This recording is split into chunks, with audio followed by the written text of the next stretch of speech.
Hello friends, about of the friends who watch my videos are not subscribed, and I would be really happy if you do so. Also, don't forget to hit the like button and leave your comments. Your interaction makes the content reach everyone and contributes to the growth of the channel. Thank you.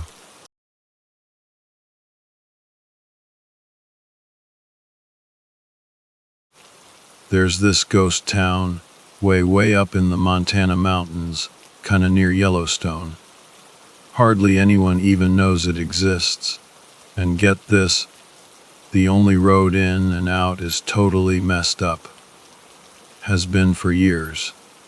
You actually need to know a thing or two about climbing to get there, like it's not for newbies. Plus, you can only really attempt it when it's warm and dry, which around there is like maybe 2 months a year, tops. My grandpa, Pop, he told me about it once. It was a story he heard when he was a kid. He didn't have a ton of details. It was all kind of fuzzy in his memory. Pop wasn't one to make stuff up, though. Not once his memory started to fade. Anyway, he talked about this silver mine up in the mountains, and this thing that lived in the woods. Not a bear, he said. Not a wolf. Whatever it was, it didn't want to share the land with the miners or the little town they built. Pop said it ended in a massacre. The few that made it out, they left the town and never went back. Fast forward to last summer. My best friend Alex and I spent a week hiking and camping in Yellowstone. We totally lucked out with the weather. We went off-grid, no phones, no nothing, and it was amazing. The last night, sitting by this crackling fire under a sky full of stars, we promised we'd do something like that again. That's when I told her about the ghost town. She was hooked right away. That's where we'd go next. Man, winter was brutal. Knowing we had this trip planned, though, that's what got me through. Summer. That's what I was living for. A long break from school and a week in the mountains. Come on. It's not every day you get to do exactly what you want. When that summer sun finally came around, I was like a little kid bouncing off the walls. The wait was almost over. We drove as far as we could, winding up these crazy mountain roads that were finally free of snow. You could see all the colors now, greens, blues, browns. Alex pulled the car over on the shoulder of this dirt track in the middle of nowhere. The air was crisp and cool, even with the sun beating down. We grabbed our packs and the climb began. Nobody knew for sure what was left of the town. The park rangers had it marked on a map, but none of them had actually been up there. It was just one of those things, a story passed down. Even my grandpa could only guess where it was. It's up there somewhere, he'd said, pointing vaguely towards the mountains. When I told him we were going, that his story had inspired us, he smiled at first. Then he got all serious, told me to be careful. I just brushed him off, told him not to worry. The trees started to thin out the higher we got. We scrambled up this rocky slope, and Alex checked the map. We were making good time. If we were lucky, we'd be there by sunset. But then we hit this massive rock face, like straight up vertical. No way around it except the long way. That detour cost us a couple of hours. We'd have to make it tomorrow. We found a clearing to camp in, with a view across the valley. You could see where the trees got all bunched together, hiding the X on our map. I wondered what we'd find up there. Probably not much. Maybe a few old stumps where houses used to be. We turned to stargazing instead and both agreed that it really didn't matter what we found up there. Then, in the middle of the night, Alex woke me up. The half-moon was hanging low over the mountains. She was whispering like crazy, and it took my sleepy brain a minute to figure out what she was saying. She'd heard something. The snap of a branch, loud and sharp, like someone had broken it on purpose. And then I saw it. A light. Way off in the distance, just above the horizon, this flickering yellow light. It looked like a candle in a window, except there weren't any windows out here, or anyone to light a candle. I tried to come up with some logical explanation. Maybe it was just some weird reflection in the air. Or some hunters with a campfire, even though nobody really hunted around here. Whatever it was far enough away. It wasn't like it was going to hurt us. What neither of us said was that the light was right where we were heading. We lay back down, but I kept peeking at the light through one eye. It was still there. And then I finally fell asleep. We barely said a word to each other the next morning. We just packed up and started moving, heading straight for the ghost town. I was trying to convince myself that there was a totally normal explanation for that light. Maybe some old campfire we didn't see, or some hermit living up in the mountains, all alone. But the way Alex kept scanning the trees ahead, I knew she was thinking the same thing. We walked into the thickest part of the forest. The trees were all crowded together, blocking out most of the sunlight. Branches kept snagging on our legs, scratching us up. The ground was all uneven, dipping and rising, and I started to get turned around. I felt like we were going in circles. Alex got out the map and the GPS. But here's the thing, the GPS was totally dead. No signal at all. She started comparing the map to our surroundings, looking confused. I pushed ahead a little, and my boot smacked into something hard. I looked down and jumped back. It was a wooden stake, driven into the ground. It was broken off, maybe a foot or so above the dirt. I couldn't tell what used to be on top of it, but then, as I looked around, I saw more of them, sticking out from between the trees. To my left, there was a whole clearing full of them. Wooden crosses, all crooked and weathered, dozens of them. "Alex," I called out, my voice sounding way too small and shaky.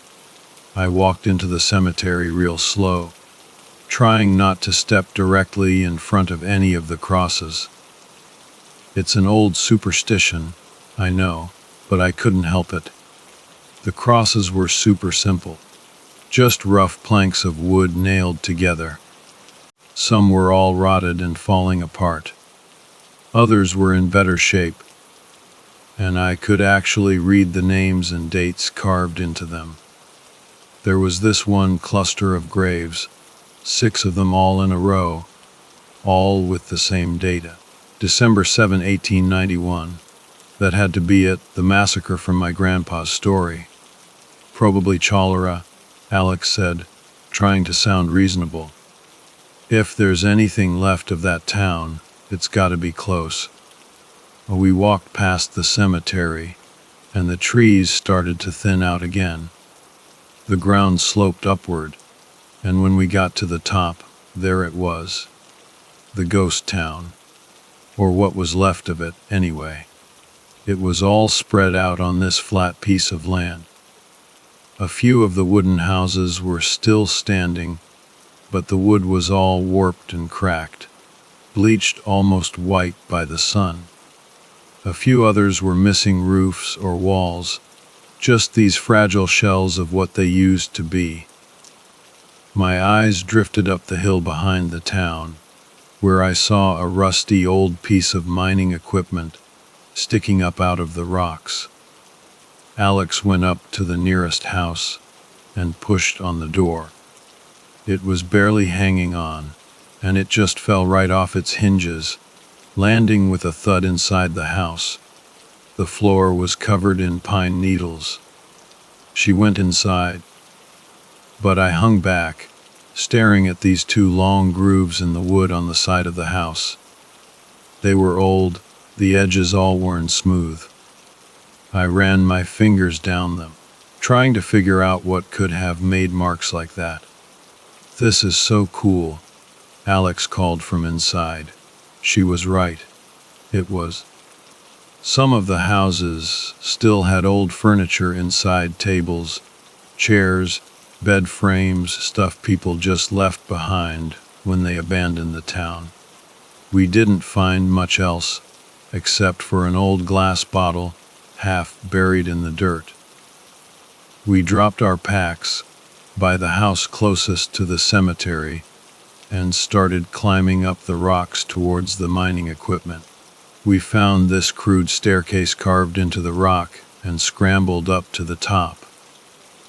All that was left of the mine was this A-frame thing, with a bucket on rails for hauling out dirt, and a few old pickaxes lying around. There was a big hole leading down into the darkness, the mine shaft. You couldn't see the bottom. I climbed up a little further and sat down on this small, flat rock, with a killer view of the valley below. My legs were dangling over the edge. In the distance, the mountains looked all blue and hazy. We sat there for a while, just taking it all in, until the sun started to set behind the mountains. We decided to camp at the ghost town that night and stay for a few more days. The first sign that something was wrong was when I saw my red windbreaker lying on the ground beside a half-collapsed house at the back of the town. I knew for a fact that I'd packed it deep inside my backpack. Something had messed with my stuff. It wouldn't be the first time, sure. Squirrels or birds had gotten into our stuff before, but my windbreaker, that was packed way down. It would take one seriously determined squirrel to get to that. There was another possibility, and it made my heart pound. A beer. Our campsite was trashed. Clothes, sleeping bags, everything was thrown all over the place. Our little gas stove was flipped over. My backpack had two long, parallel tears running down the side. I ran my hand over them, just like I had with the grooves on the house. This was no squirrel. Alex picked up her black cooking pan and turned it over in her hands. She showed me. One side was completely caved in.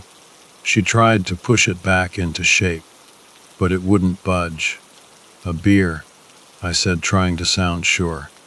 It had to be. We started looking around for beer tracks, the telltale wide paws, and how their front and back legs kind of land close together. I found a print in the dirt. I held my foot over it, and my shoe was tiny in comparison. But there was only one print. Whatever had come into our camp, it walked on two legs, and at the bottom of those legs were enormous feet. This can't be real. Someone's messing with us. Alex was staring at the print, her face pale. We'd never seen anything like it. I looked west, and the sun was already gone. The sky was turning this weird shade of orange. It was going to get dark fast. We didn't have a lot of options. Whatever it was that had been here, it wasn't here now. We'd planned on sleeping outside under the stars, but with something stalking around in the woods. No way. We rolled up our sleeping bags and mats and took them into one of the houses. At least it was some kind of shelter. We didn't even think about starting a fire. It got dark super quick, and I mean pitch black. Some clouds had rolled in earlier, and there was a light breeze with a hint of rain in the air. The forecast had mentioned something about possible storms. I stuck my head out one of the windows, but the sky was totally dark, except for a faint smudge where the moon was hiding behind the clouds. We were both on edge, freaking out over every little sound. Inside the house, it was so dark you couldn't see your hand in front of your face. I put the can of bear mace right next to my pillow, and I kept reaching over to make sure it was still there. Every crack and rustle from the forest made us jump. I pulled my knees up to my chest and tried to figure out how I was going to make it through the night. I kept apologizing to Alex for dragging her out here. She just laughed it off, saying we'd get through it, that it would be an awesome story to tell. But I could hear the fear in her voice. I don't even know when I finally fell asleep. When I woke up, it was still pitch black, and my pillow was soaked. It had started to rain. A light drizzle at first, making this tapping sound on the roof. There was a hole in the roof, and a steady drip, drip, drip was coming through. I dragged my sleeping bag over to a drier spot on the floor. In the distance, I could hear thunder, this low, rumbling sound that made my stomach clench. Then I heard something else, closer this time. A loud crack from the woods, like a big branch breaking, and then a growl, low and deep. I shook Alex awake. We just lay there in the darkness listening. Nothing. Maybe I'd imagined it. No, I was sure I heard something. Something was out there. Should we turn on the flashlight? No, we had to stay quiet. I gripped the can of bear mace, my hands shaking. The rain started coming down harder, drumming on the roof. The drip from the leak turned into a steady stream. Then, a flash of lightning lit up the sky, and right after it, a clap of thunder that shook the whole house. It felt like the flimsy walls were going to collapse around us. Suddenly, the door flew open. I screamed, this high-pitched sound I didn't even recognize. The wind was picking up, and the door was banging back and forth against the wall. I froze, totally paralyzed with fear. I couldn't move. Then I heard Alex moving beside me, a rustling sound. I figured she was going for the door. Another flash of lightning confirmed it. I saw her silhouette, fumbling in the dark for the door. She used the brief light to get her bearings, then grabbed the door. A second flash followed immediately, and through the doorway I saw it. This huge, dark figure. It wasn't a bear, not at all. In that split second of light, it looked like it was standing still, but my mind was already racing, picturing it lumbering towards the open door. Shut the door, I yelled, my voice hoarse. Alex slammed the door shut, and I heard this deep growl on the other side, mixed in with the thunder. Help me, Alex screamed. Her voice snapped me out of it. I jumped up and scrambled towards the door, tripping over my own feet. I threw myself against the door, bracing my legs and pressing my shoulder against the old, cracked wood. Did you see it? I asked, my voice shaking. Wes, she whispered, terrified. What was that? I don't know, she said, her voice trembling. Guilt washed over me, a sickening wave. It was my idea to come out here. I'd pushed for another summer trip to the mountains. Alex could have gone to Mexico with her college friends. This trip had been, at least partly, because she felt she owed me. I thought about the cemetery, all those graves, the 6 people who died on the same day, the scratch marks on the side of the house, made by something incredibly strong. The stories were true, at least the important parts. There was something living up here, something that didn't like sharing its home with humans. Alex's voice cut through my thoughts. Should we run? No, I said, maybe a little too quickly. Run where? We had to stick together. The creature outside pushed against the door, and I felt like a rag doll. We pushed back, and the door slammed shut again. The wood pinched my shoulder. I felt around with my hands and found a big split in the wood. The door wasn't going to hold much longer. Through the pouring rain, I could hear the creature snorting and spitting, its hot breath coming through the crack in the door, right onto my neck. It pushed again, and this time, that was it. The door gave way, and we both went sprawling backwards, landing hard on the floor. Splintered pieces of wood rained down around us. I landed hard on my right side, and the can of bear mace went flying out of my hand, rolling away into the darkness. I crawled after it, feeling around on the floor, expecting any second to be grabbed by the ankles and yanked into the air. Behind me, I heard Alex scream. It had her. Finally, my fingers brushed against the cold metal of the canister. I grabbed it and stood up. I couldn't see a thing in the darkness. The rain was pounding on the roof, the wind was howling, and the creature was snarling. And in all that chaos, I had no idea which way to go. I was about to just spray the mace blindly, hoping for the best, when another jagged fork of lightning lit up the sky. The creature was in the corner of the room, holding Alex tight against its chest. I took one step forward, and as the world went dark again, I sprayed.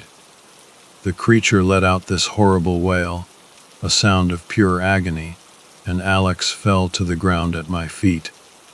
I heard heavy footsteps, splashing through the puddles outside the house, and then, nothing. But I knew, it wasn't gone yet. I stepped outside into the rain.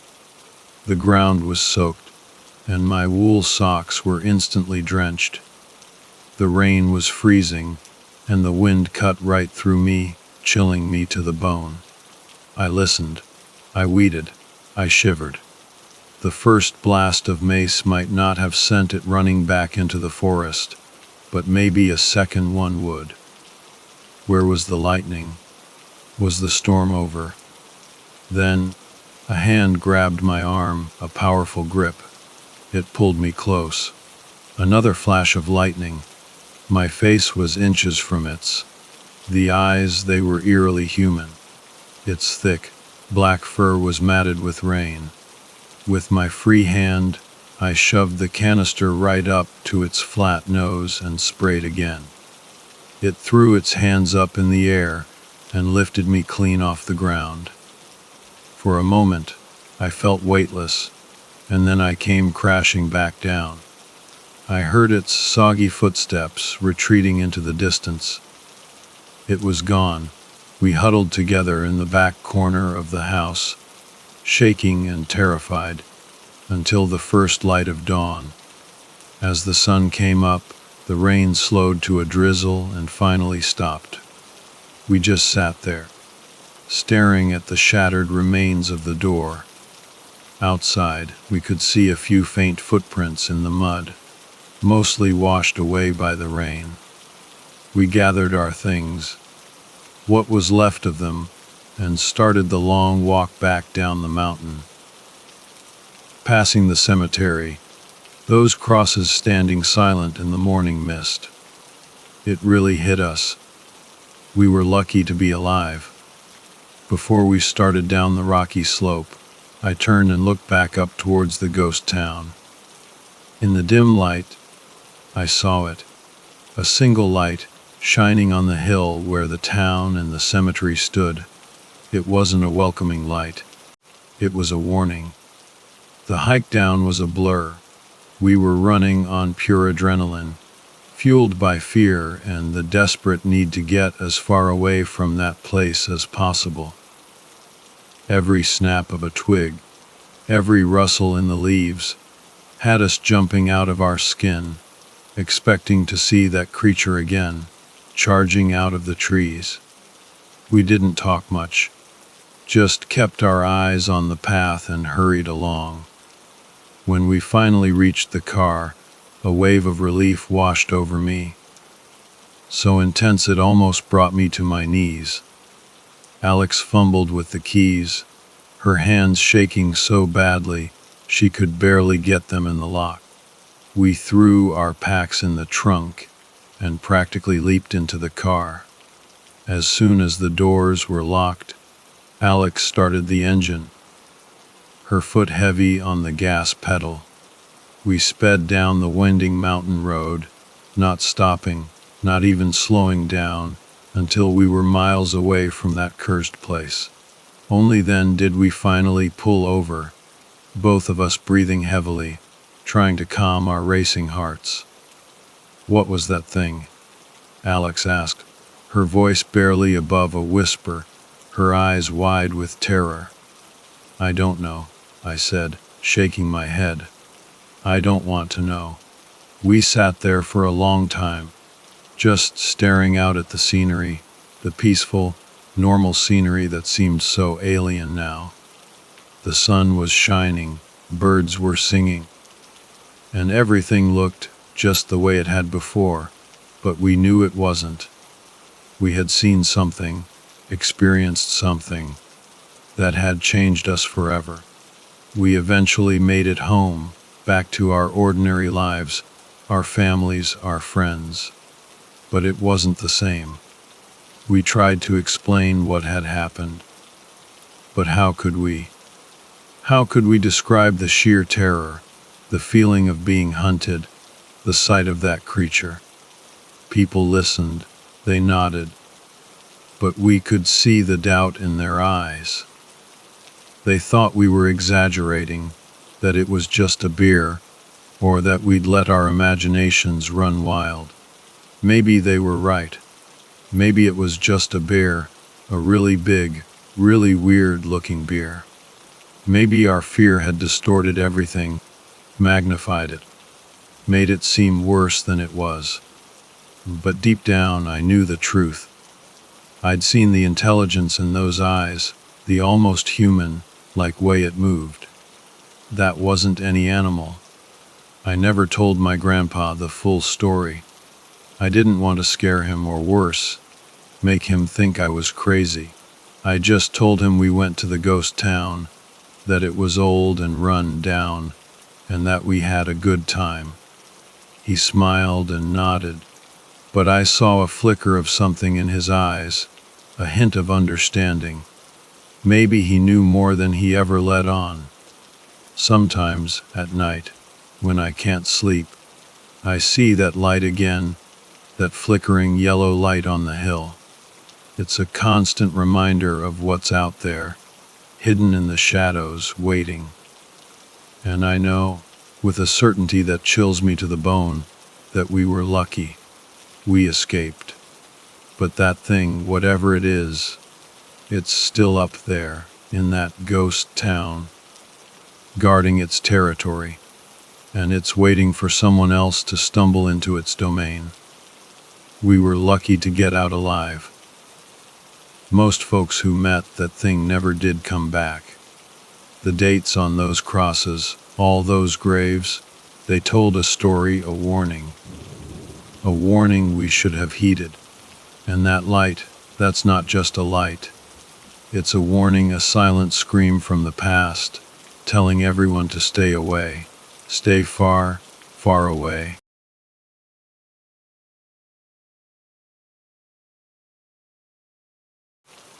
All right, So everyone knows what a bear looks like, right?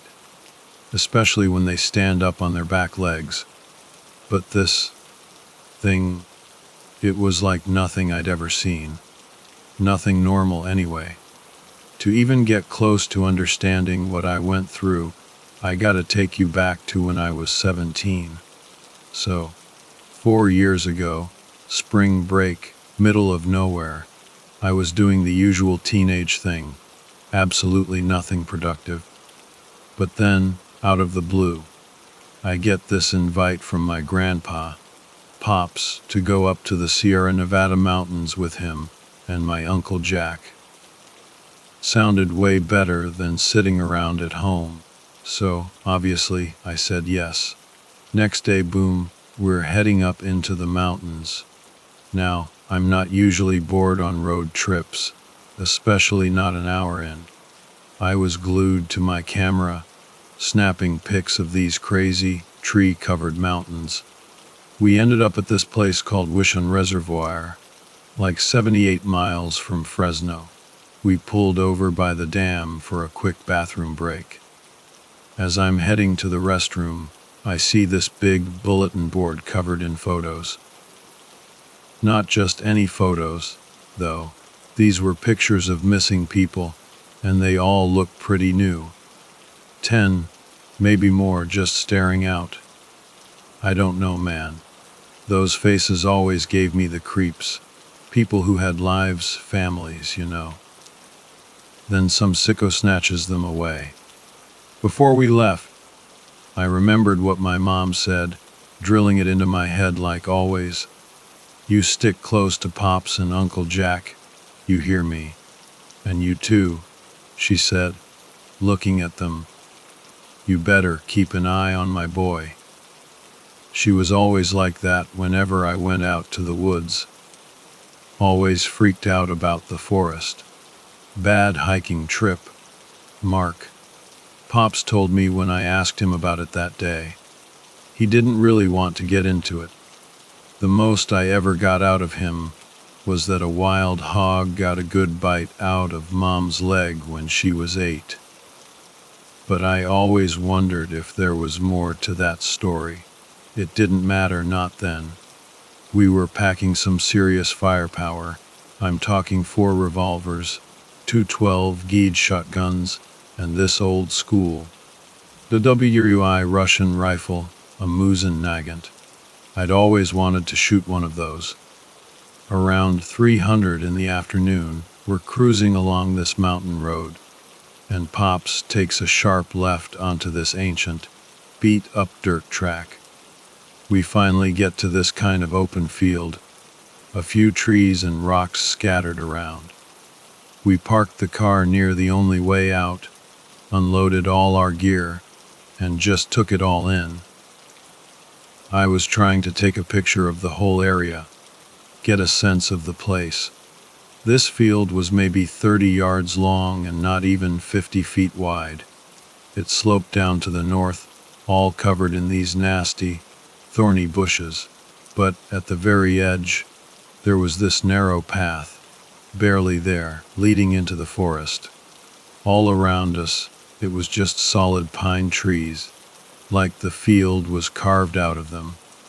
The whole place felt ancient, you know. Turns out, the whole area was private land, owned by the state. We weren't supposed to touch anything, or we'd be hit with some serious fines. Hearing that made me a little nervous, but Pops, he just told me to chill, that everything was cool. He was always good at calming me down. He had a way about him. We spent the rest of the afternoon just chilling, eating, before we decided to check out that slope. It wasn't too bad getting down there. There were plenty of gaps to walk through. That hike was awesome. I got some killer pictures of the forest. But on the way back, I was lagging, totally distracted by how beautiful everything was. When I saw them, footprints. They looked human, but way too big. These prints were huge, but they definitely looked like a person's. And the next one was like 7 feet away. I was about to snap a picture, but then I got this feeling, like I was being watched. And it felt close. I looked around, didn't see a thing, but the feeling was intense. I didn't want to hang around, so I booked it back to Pops and Uncle Jack. Soon the sun started dipping behind the mountains, and it got dark fast. We had to get a fire going. We spent the rest of the night just hanging out, telling funny stories about my family. And they even showed me the basics of handling a gun. They gave me this little revolver, while they got to handle the big guns. It was tiny, but it felt good in my hand. By the time the moon was high in the sky, the forest was pitch black.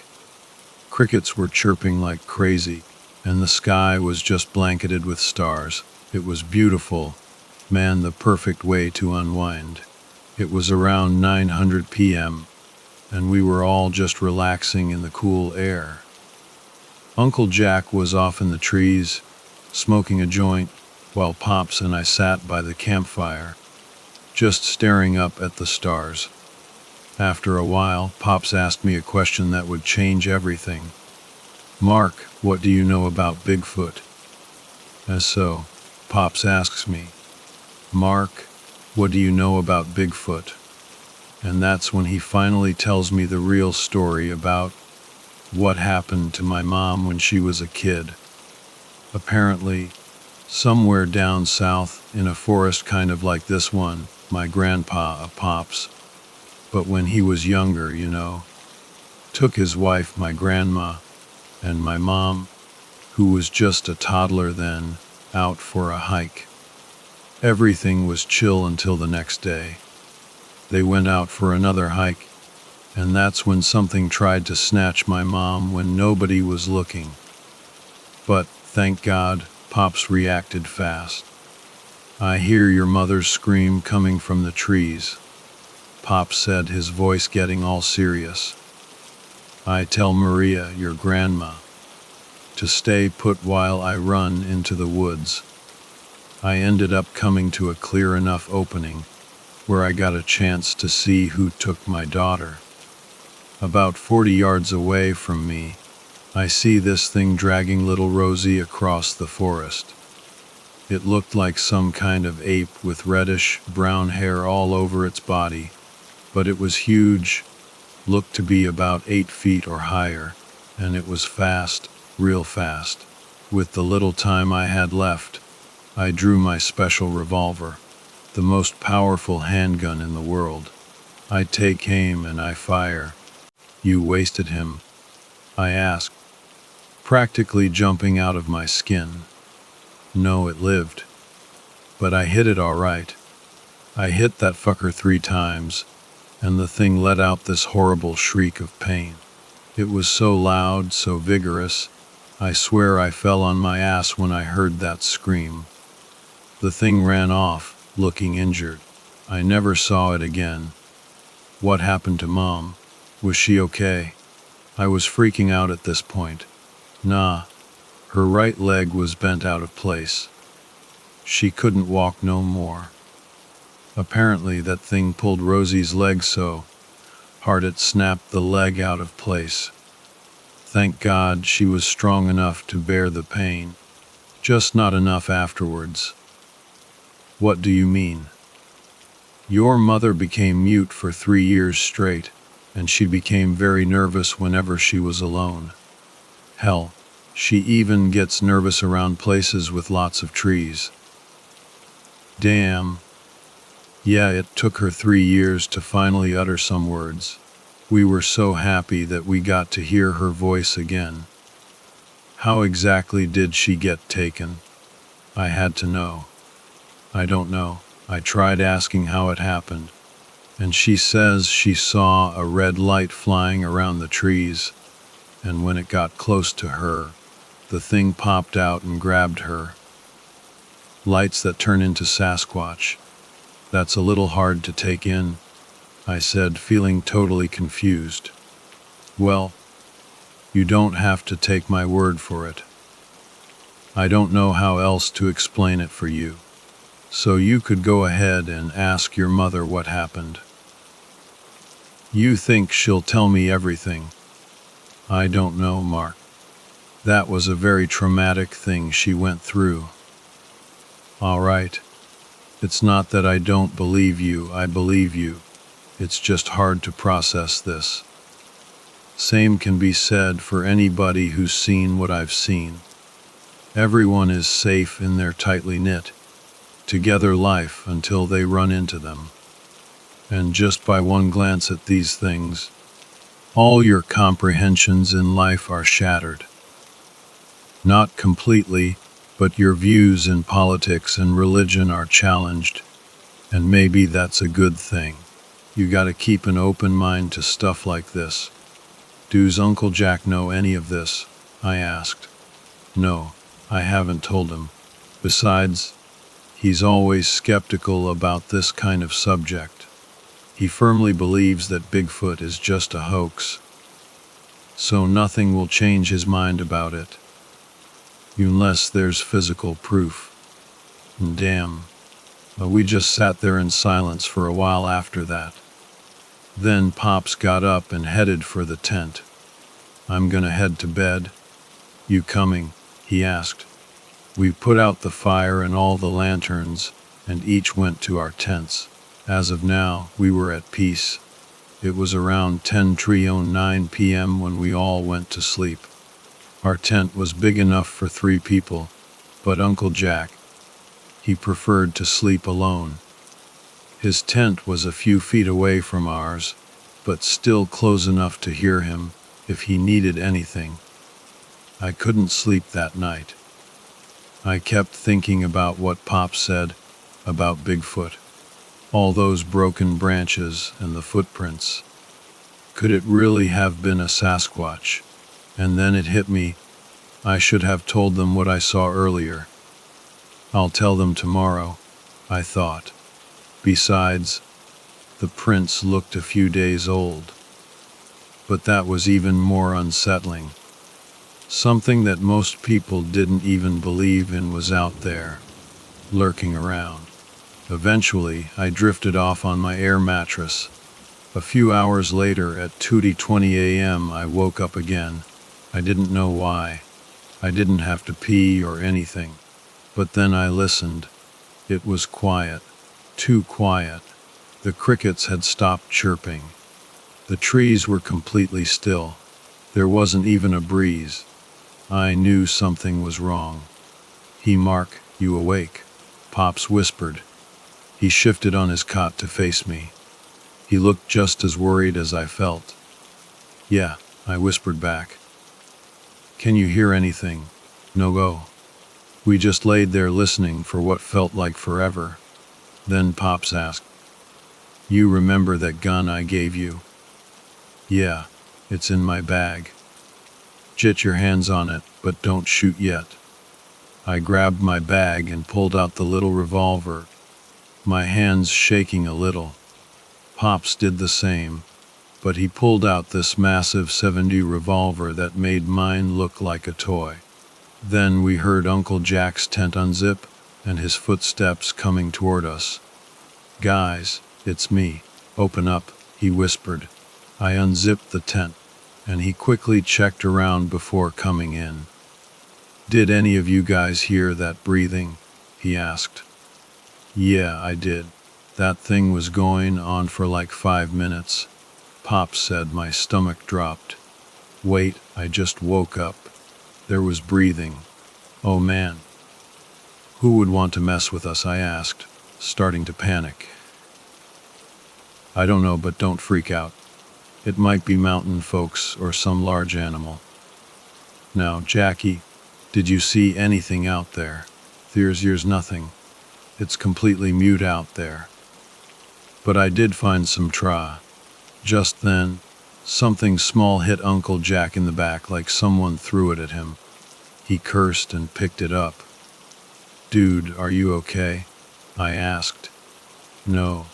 Someone threw this fucking rock at me, Uncle Jack yelled, pissed off, confused, and a little scared. Pops told me to grab all the electric lanterns we had and set them up around the campsite. The moon was out, but it wasn't giving us much light. With the lanterns, we could see about half of our campsite, but we still had no idea who threw that rock.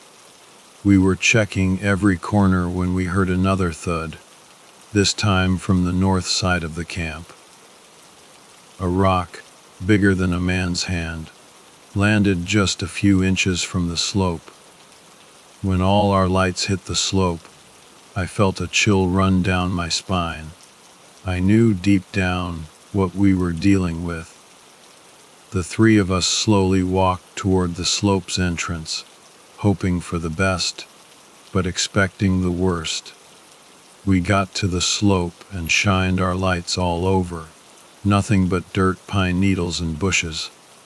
Pops, his finger on the trigger of his gun, decided to call out, "Who's that stumbling in the dark?" Silence. Just the deafening silence of the forest. This was it, I thought. We had this thing surrounded. It had to run now, right? Just as I was shining my light around, I noticed something weird on the ground. There was a pile of rocks, and next to them, the ground looked pressed down, like something heavy had been there. But when I looked closer, I thought I saw a faint outline, like legs crouching. It was all there but transparent, like a heat mirage. Suddenly, the invisible figure stood up and bolted away from us. We were so startled we fired at point-blank range, emptying our guns. It was gone now, but we knew it wouldn't be for long. Pops yelled at us to get to the car, and we started running, leaving all our gear behind. Luckily, the rest of our rifles were in the back of the car. Uncle Jack asked for a rifle, so without thinking, I grabbed the Mosin Nagant, loaded it, and tossed it to him. I was scanning the darkness, looking for that damn creature, when the car suddenly stopped, just before the path met the main road. "Dad, what the hell happened?" Uncle Jack yelled, desperate. "I don't know, it just died," Pops cried, frantically trying to turn the key. Then, right in front of the car, this blinding orb of reddish, white light appeared, making this weird, humming sound. The orb started to change shape, stretching out into a large, oval-shaped disc. We had to shield our eyes, it was so bright. Finally, the light dimmed, but standing there, in the middle of the road, was a massive figure. It had walked right out of the disc, and as soon as it was through, the portal closed. I couldn't believe it. It was a Sasquatch, standing right in front of us. There it was, a real-life Sasquatch, standing right in front of our car. This thing was massive, at least 8 feet tall, covered in thick, dark brown hair, except for its hands, face, and chest. It looked like it was in incredible shape, ripped, you know. And yeah, I could tell it was a male. It was obvious from his chest. Not only was he jacked, but he had 3 old bullet wounds on his chest and scars too big for a bear to make. It barely had any neck, and its head was huge and kind of narrow. Its face was a mix of ape and human features, with a beard outlining its jaw. But its eyes, they were glowing bright red, piercing through the dark. We were frozen just staring at it. Finally, Pops found his voice and he screamed, "Rona." We scrambled out of the car and ran back toward the campsite. There was nowhere else to go.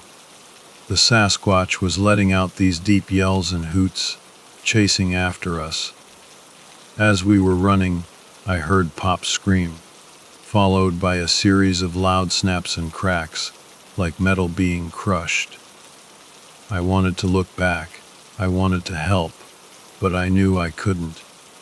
I caught up with Uncle Jack, who was gasping for breath. I didn't know what to do, where to go. Uncle Jack looked at me, his eyes full of sadness and fear, and he said, "Mark, hide. Get yourself out of here. I'm going to distract him."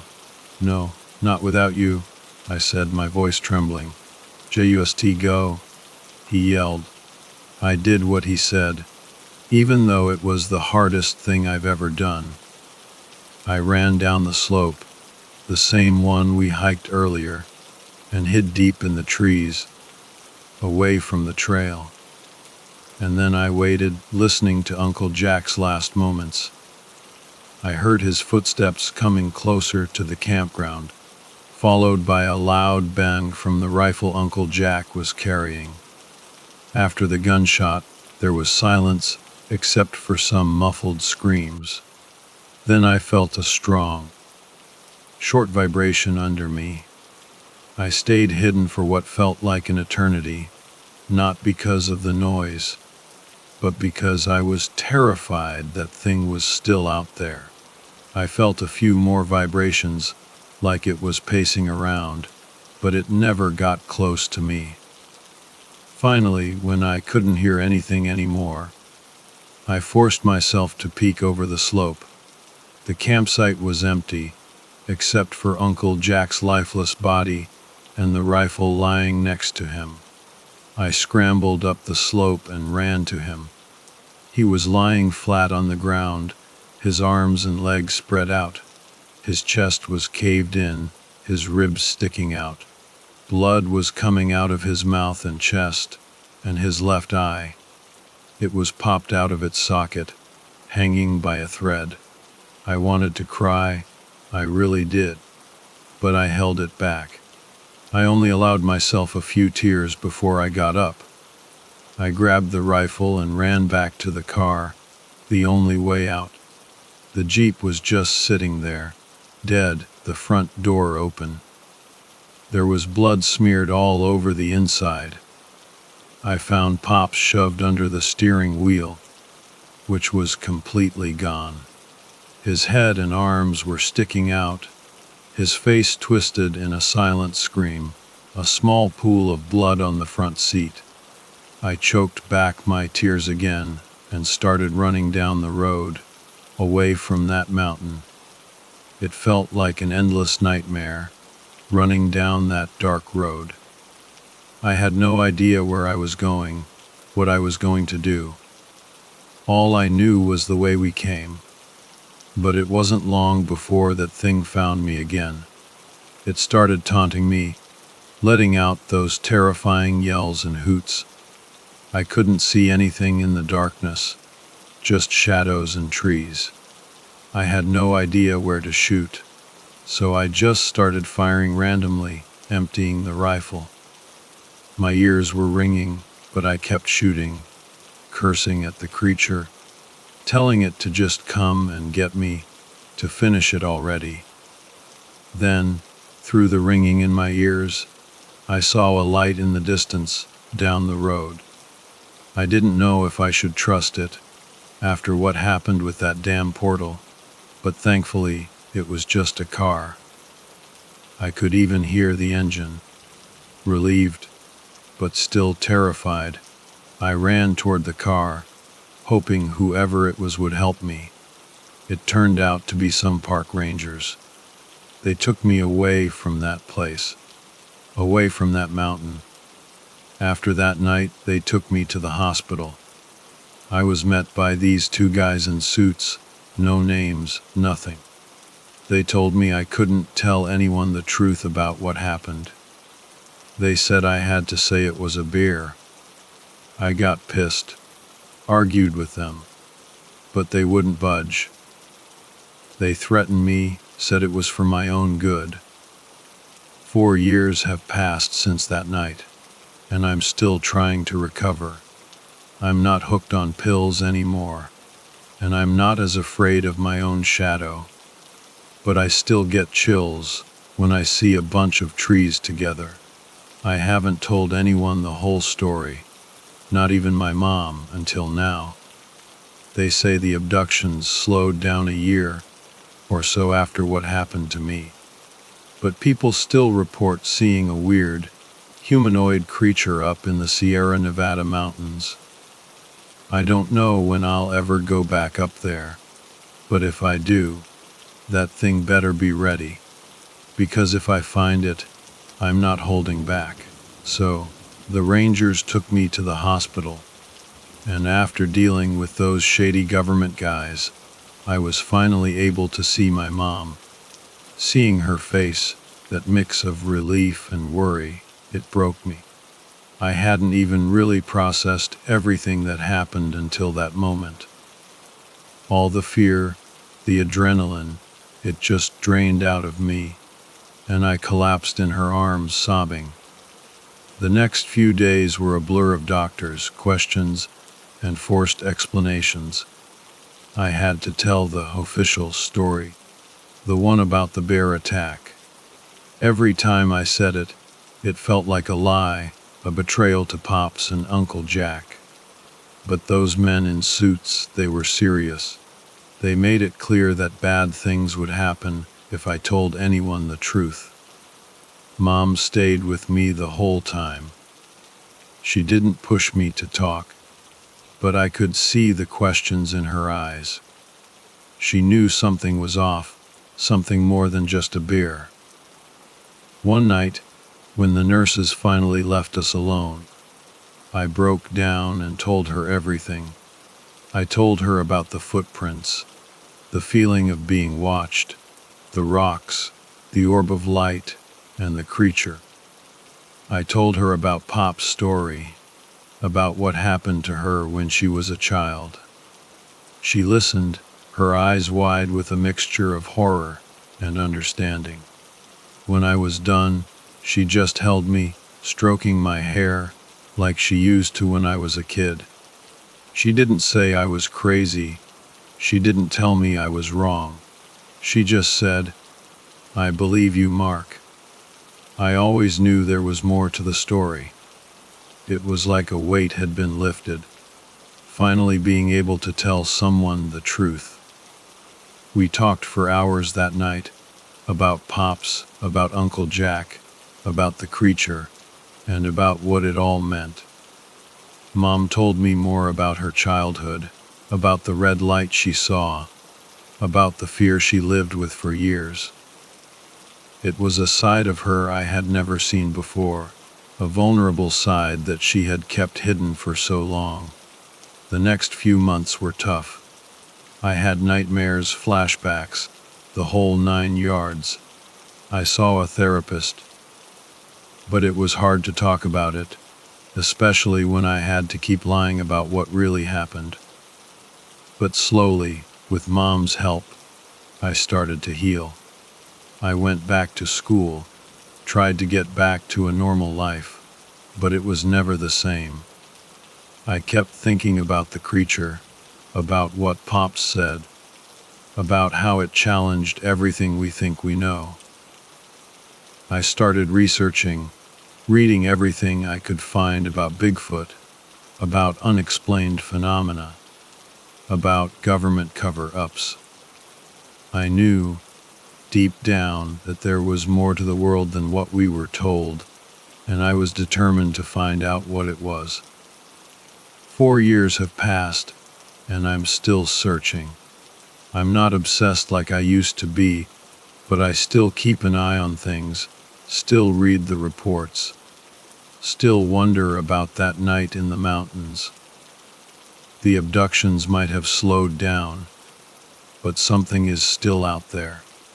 I don't know if I'll ever go back to the Sierra Nevada. The thought of it still makes me shiver. But if I do, I won't be that scared 17-year-old kid anymore. I'll be ready. And if I ever find that creature, or if it finds me, I won't hesitate.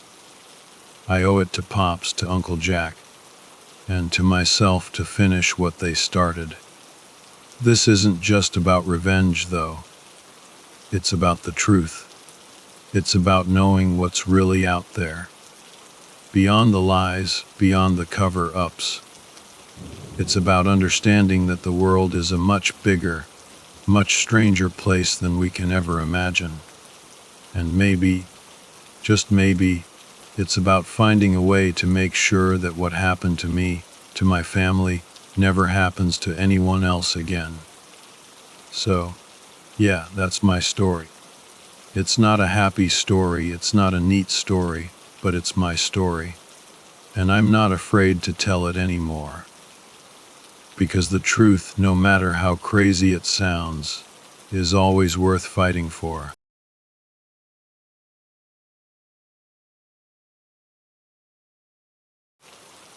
My relationship with my Uncle Hank was complicated. It wasn't always bad, though. When I was a little kid, say 5 or 6, we were tight. He used to babysit me, take me fishing, the whole 9 yards. Then, poof, he just disappeared from my life. He'd show up maybe once every couple of months, and then, out of the blue, it was like I was lucky if I saw the guy once a decade. He was practically a ghost. Then, one random Tuesday, my phone rings. It's him, Uncle Hank. I almost didn't answer it, figuring it was some telemarketer using a spoofed number. But something made me pick up. He wants me to come visit him, at his ranch, in the middle of nowhere. My first instinct was to say, no way. I mean, we weren't close anymore. But then he dropped a bomb on me. He was dying. Years of chain smoking had finally caught up to him, and the doctors weren't giving him much time. He even offered to pay for my plane ticket. Guilt trip much. Uncle Hank's ranch was way off the grid. I'm talking. His closest neighbors were probably a good 20 miles away. He liked it that way, apparently. Always had, now that I thought about it. And I was about to find out why. So there I was, standing on his dusty porch, knocking on the door. It creaked open, and there he was, smiling. He looked different.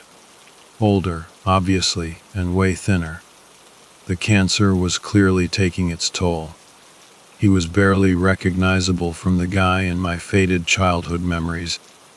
But hey, 10 years and a terminal illness will do that to a person. He ushered me inside, and we sat down in his living room, which looked like it hadn't been updated since the 70s. We made small talk, the usual how ya been stuff.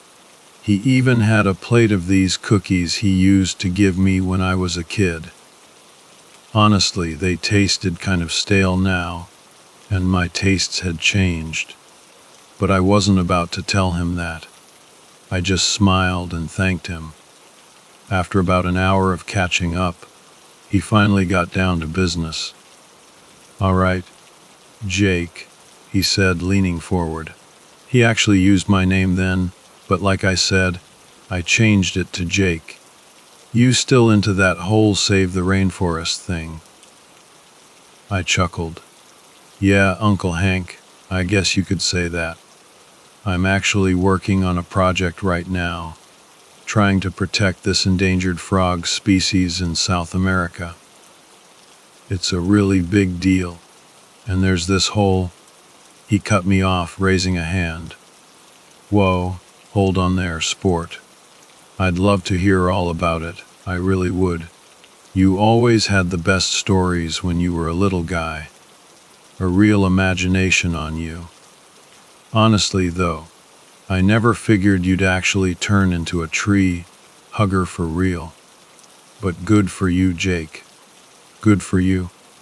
Look, I gotta be straight with you. I don't have a lot of time left. So let me ask you something. You believe in monsters?" I blinked. "Monsters, like, what are you talking about?" "Monsters," he repeated, his voice serious. "They're real, Jake. You might not believe it now, but you will. Trust me." I I don't understand, I stammered, completely thrown. Okay, let me put it another way, he said, leaning back in his chair. You believe every species on this planet has a right to be protected, right? Well, yeah, of course, I replied. And if you had the power to save one of them, a really important one, you'd do it. Why? Yeah, I would, I said, still not sure where he was going with this.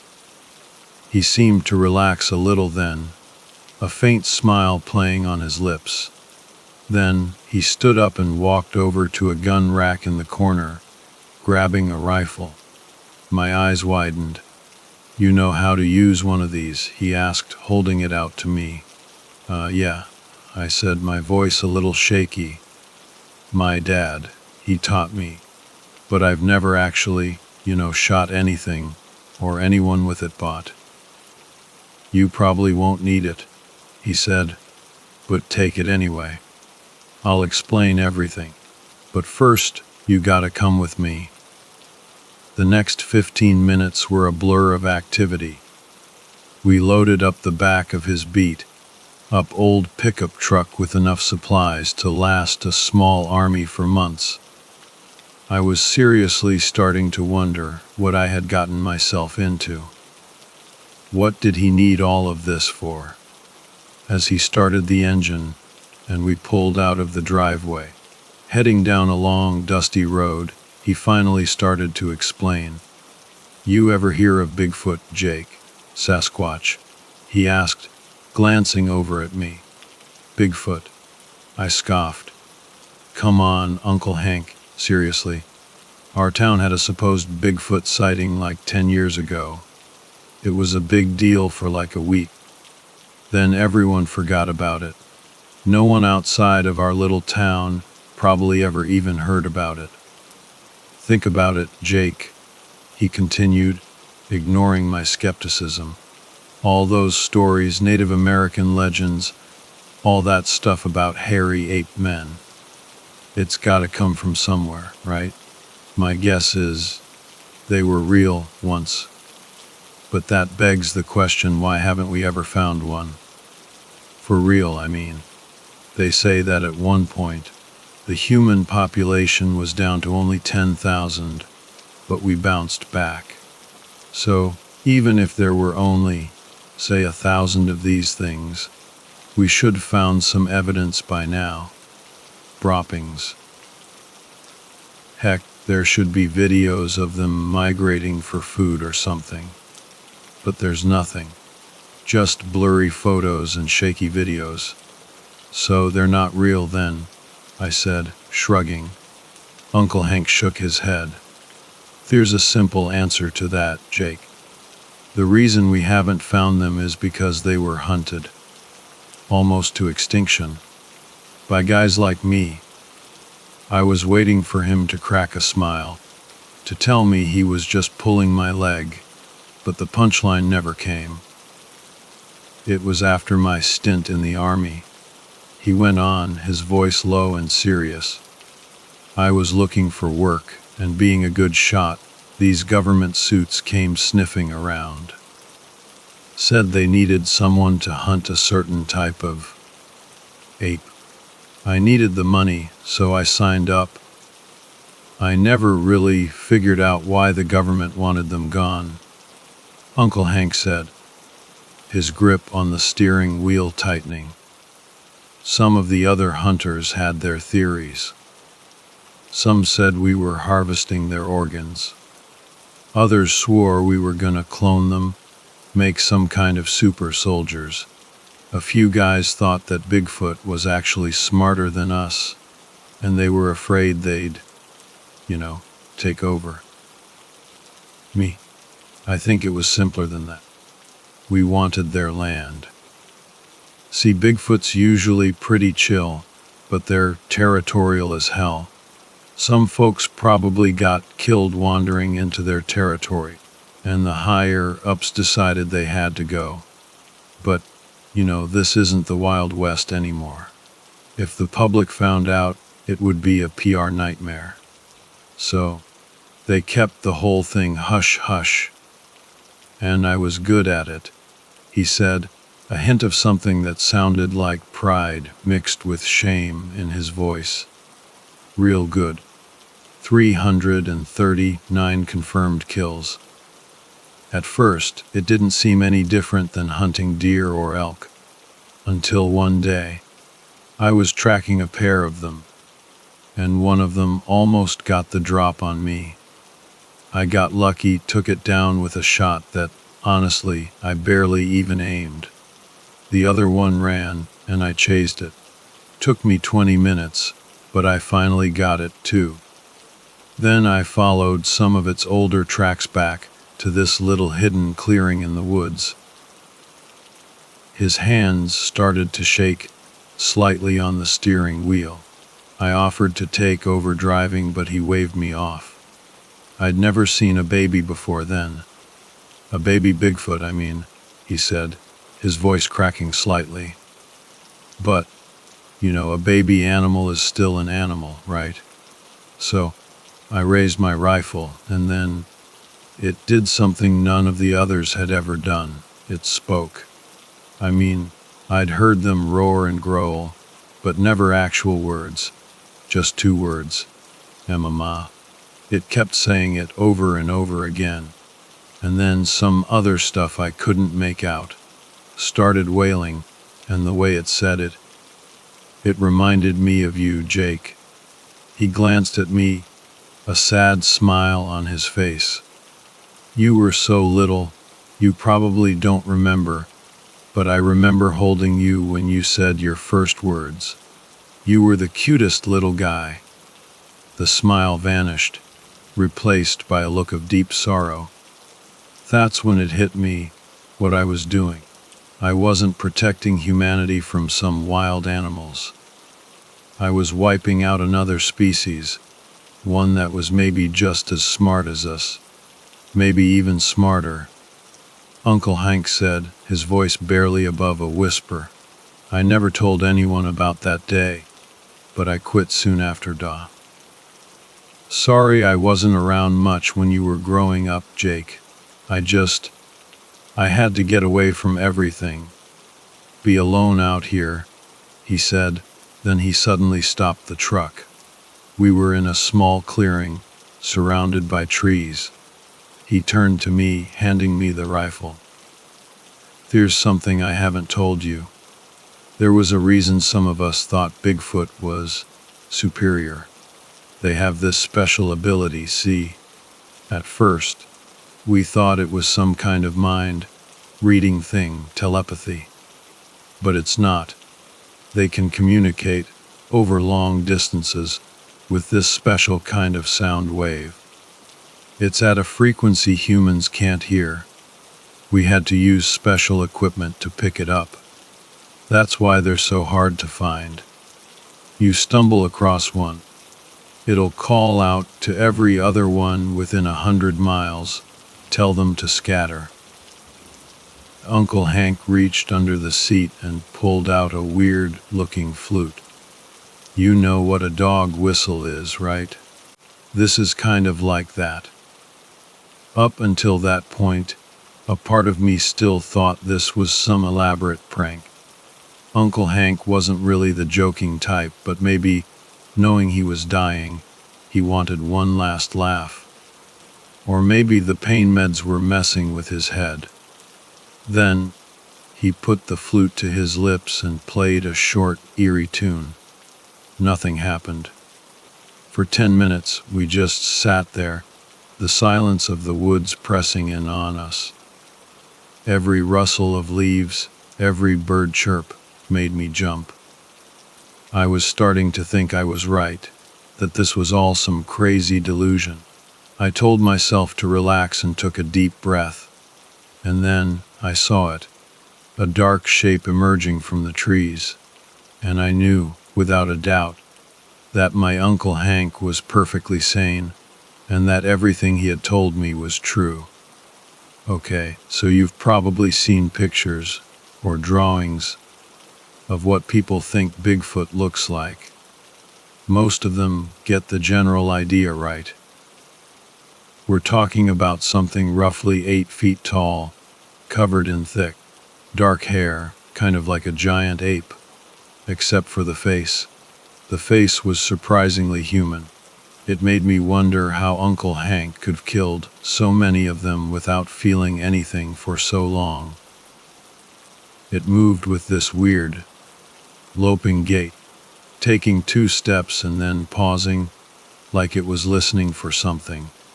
Then, it stopped right in front of the truck, staring at us. It pointed a long, hairy finger at me. "Who is he?" The voice was deep, deeper than any human voice I'd ever heard, and a little garbled, but I understood the words just fine. Chills ran down my spine. This was really happening. "He's my nephew, Ethan," Uncle Hank said, his voice surprisingly steady. He then pointed towards the truck bed. "I brought everything you need, just like we talked about.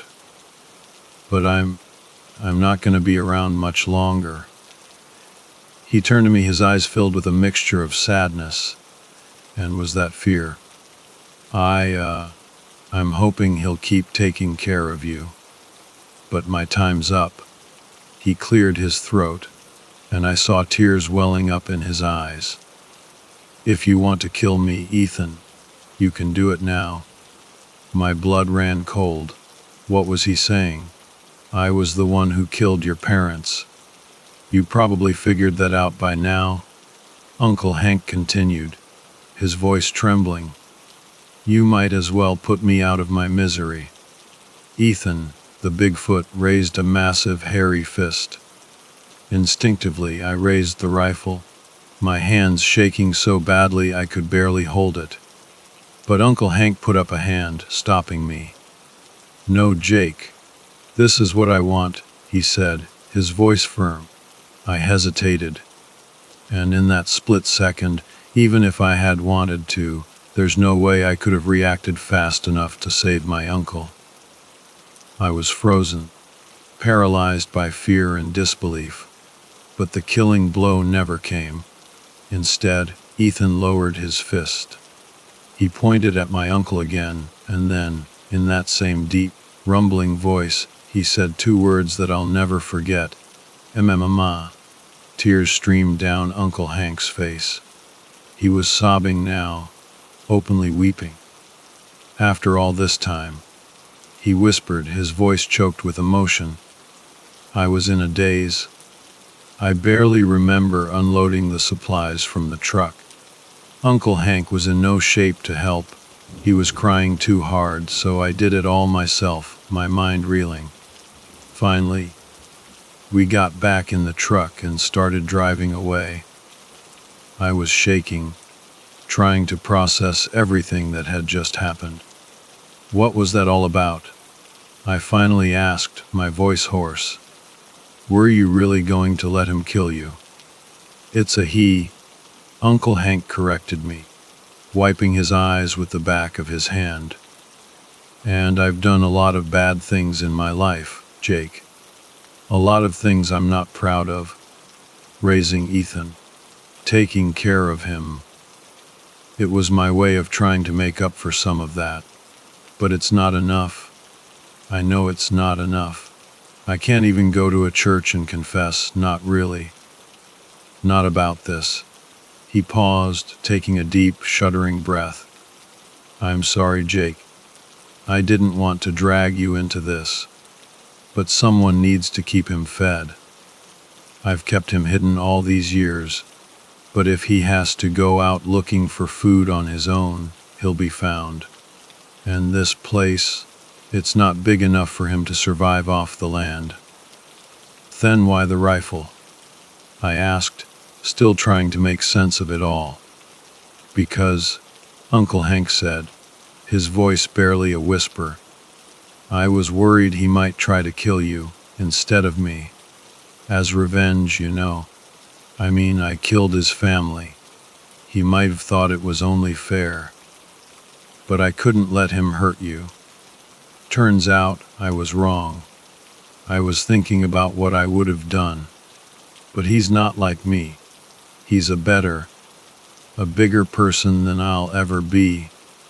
And that's when it finally clicked. What Uncle Hank had been talking about earlier. The monsters he spoke of. He wasn't talking about Ethan, about Bigfoot. He was talking about us, humans. He was talking about himself, about all the other hunters who had participated in the slaughter, who were probably still out there somewhere, living their lives without a shred of remorse. So, what do I have to do? I asked, my voice barely a whisper. Uncle Hank's eyes lit up a little. You'll do it. You'll take care of him. He explained everything. He was leaving me the ranch and all of his investments. Apparently, hunting Bigfoot paid pretty damn well. He had over $12 million stashed away. It was more than enough to keep the place running, to buy supplies for Ethan. I could even hire some help, he said, though he advised against it. Too risky. Someone might talk. Uncle Hank died 3 months later. I was with him when he passed. He couldn't bring himself to confess his darkest secret to the priest who came to give him his last rites, but he confessed it to me. He told me everything, every gruesome detail. So, here I am, 4 years later, still running this crazy ranch in the middle of nowhere. It's been an adjustment, to say the least. I've mostly gotten the hang of things, though. And honestly, it's been mostly smooth sailing, if you can call living a double life smooth. On the surface, I'm just a regular guy running a ranch. But underneath, I'm the sole caretaker of the last, or one of the last, of a species that most people think is just a myth. No pressure, right? The routine is pretty simple. Every couple of weeks, I load up the truck with supplies, mostly food, but also other stuff Ethan might need. I drive out to the clearing, play that weird flute Uncle Hank gave me, and wait. At first, it was terrifying. Every time I went out there, I half expected Ethan to come charging out of the woods, ready to tear me limb from limb. But he never did. He'd just appear silent and watchful, and wait for me to unload the supplies. We didn't talk much, not at first. I mean, how do you even start a conversation with a Bigfoot? Hey, Ethan, how's the weather been? Catch any good squirrels lately? Yeah, not exactly a conversation starter. But slowly, over time, we started to communicate, I guess you could say. He'd point at things, make gestures. I'd try to figure out what he meant. It was like a really messed up game of charades. One time, he pointed at the sky, then at the ground, and then made this weird rumbling sound in his chest. I eventually figured out he was asking about rain. Another time, he pointed at the rifle, which I always brought with me just in case, though I never pointed it at him again. Then shook his head and made a slashing motion across his throat. I think he was telling me he didn't want me to use it anymore. Which, yeah, fair enough. But the strangest thing happened about a year ago. I was out at the clearing, unloading supplies as usual. Ethan was standing there, watching me, like always. But then, out of the corner of my eye, I saw something move in the trees behind him. 2 shadows. One was a little shorter than Ethan, more slender. The other was even smaller, barely taller than me. My breath caught in my throat. It took me a second to realize what I was seeing. A female and a child. A young Bigfoot, maybe 5 or 6 years old judging by human standards. It appeared that Ethan had found himself a mate, and they'd even had a kid. Where they had come from was beyond me. Most likely he had signaled to her using the special call. I could barely breathe. Ethan turned to look at them, then back at me. He made that rumbling sound again, a softer sound this time, almost gentle. I didn't know what to say. I just stood there, staring. So finally I managed to stammer out, "I'm happy for you, Ethan. Really." He looked at me for a long moment, then slowly, deliberately, he smiled. A real, genuine smile. It was the first time I'd ever seen him do that. "Thank you, brother," he said, his voice slow and deliberate. "That was a big moment. Let me tell you, it felt like maybe I was finally starting to earn his trust. Like maybe, just maybe, I was doing something right. So, that's my life now.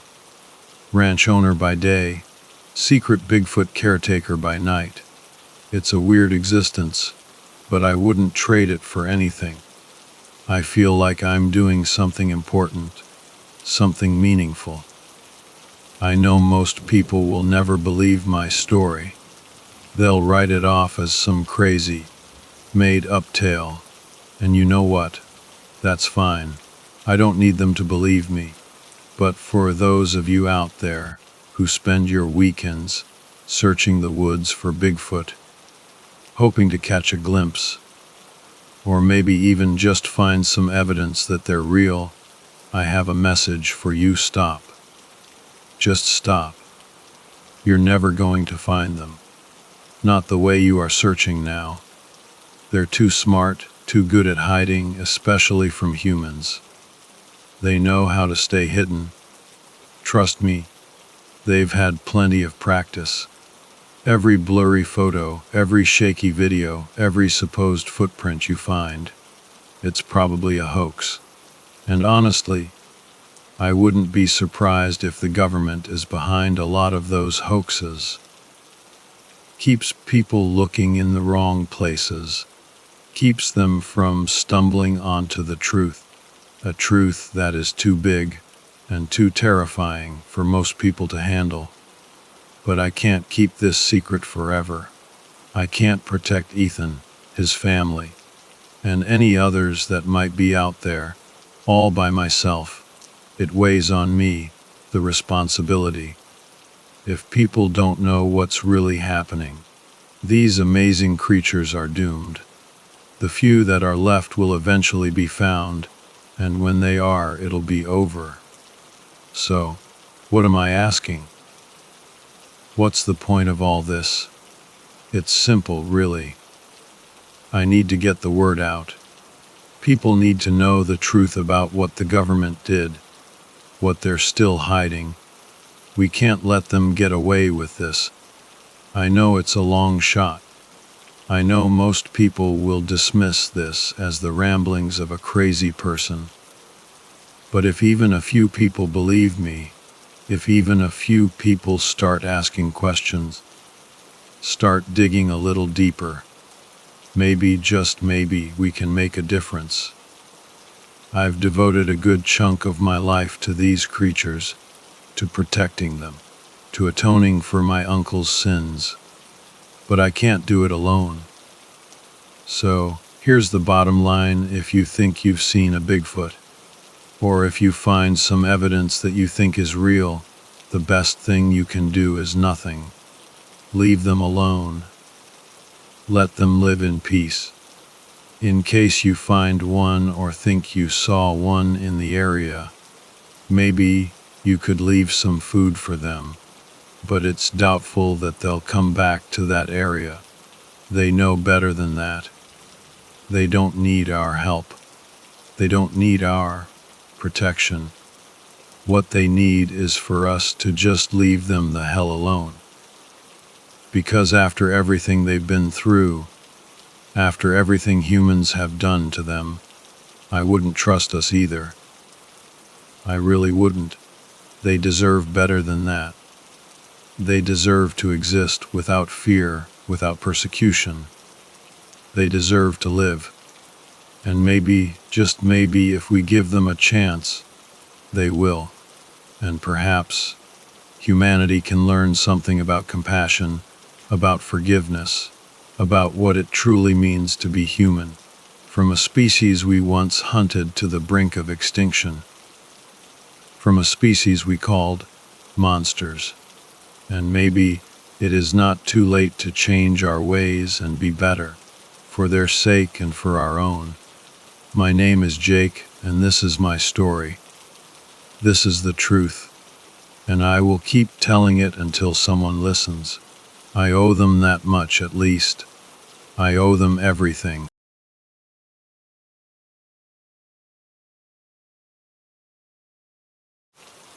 A lot of people might read this and think it's just some made-up story. It's not. For a lot of folks who've been through rough stuff, there are places to go, people to talk to, support groups, Not for me. Everyone just calls me a crackpot on the rare times I get drunk enough to spill my guts about what happened. I don't appreciate that. This is a real story, a real event that messed up my family big time back in the day. When I was 12, my dad, we'll call him John, and my mom, let's call her Sarah, lived on and managed this huge deer lease in Arkansas, near a town called Minna. Dad and I were pretty good in the woods, and we made decent money hunting wild pigs on horseback. Back then, those things were everywhere like rats. You didn't even need tags to hunt them, and you could get paid up to $50 a head. Plus, the meat's great for sausage. So, it was a real shocker when the pigs around our place suddenly started disappearing. At first, we thought it was our neighbor, Hank, about 20 miles west, trying to muscle in on our profits like he'd done before. But after Dad went over to Hank's ranch to confront him, he came back looking like he'd seen a ghost. Wouldn't tell me or Mom what they talked about. All he said was that Hank wasn't the reason for the lack of pigs, and that me and Mom were to stay inside the house. Of course, being the stubborn little idiot I was, I woke up before Dad, saddled up my horse, Blaze, and took off into the woods. I rode the whole edge of our property, and just like before, I didn't see a single pig. But I saw something else. Around noon I came to this big clearing. Then, clear as day, what I thought was a kid stepped out in front of Blaze and me. I quickly realized this was no ordinary kid. It was staring right at me, and I saw it had a kinda human-like face, but it was covered in this dark brown, almost black fur. We just stared at each other for what felt like forever. Then I heard something massive crashing through the woods towards us. Without me even telling him, Blaze took off like a shot in the other direction. I could hear it right behind us, growling and screeching. We finally got some distance when we hit an open meadow, and whatever it was gave up the chase. When I got back home, Dad wasn't mad like I expected. He could tell something had happened, and after I told him what I saw, he hugged me and said that was punishment enough, and that I wasn't to go in the woods without him ever again. I wasn't about to argue. That being said, this was far from over. About a week later, we were sitting down to Mom's killer jambalaya, as she was a fantastic cook when the phone rang. Dad excused himself and went to answer it. He came back in and just said, "Get your boots, grab your saddle. Something happened at Hank's place." I didn't even question it. I just did what he said. And despite Mom's protests and demands to know what was going on, we were soon riding full speed towards Hank's ranch. We didn't particularly like Hank or his sons, but out in the Ozarks, we have this unspoken rule. If your neighbor needs help, you help. When we got there, it was pure chaos.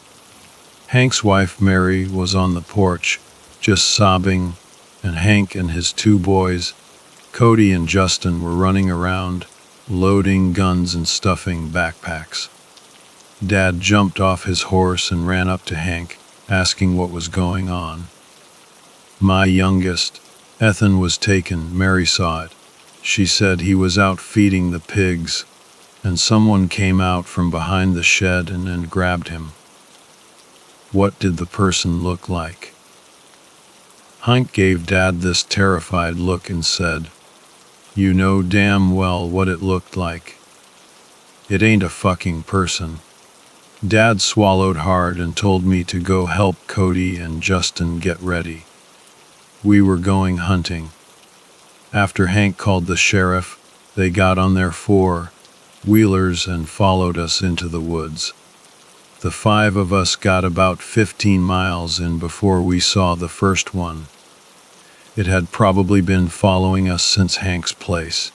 I only caught a glimpse before it snatched Cody right off his four-wheeler and bolted. This thing was easily 8 feet tall, and it moved like a track star. We chased it for another 200 feet before it dropped Cody. He was in shock but alive. Hank took Cody and Justin back home. But Dad and I decided to keep going after it. We chased that thing for miles, but eventually hit these deep ravines that not even our horses could cross. We took some shots at it, and Dad swore he hit it a few times, but if he did, it didn't even slow down. We rode back home around 1 in the morning, after checking on Hank's family and writing up reports for the deputy who finally showed up. Even after we made a huge stink about it, the sheriff's office didn't do anything. As far as I know, Ethan was never found. Their official story was that it was a bunch of homeless people living in the woods, and we should try and avoid them. Yeah, right? Nobody bought that. About 2 weeks later, they attacked our house. I was watching NC Ice with Dad around 9 p.m. when we heard what sounded like heavy hail.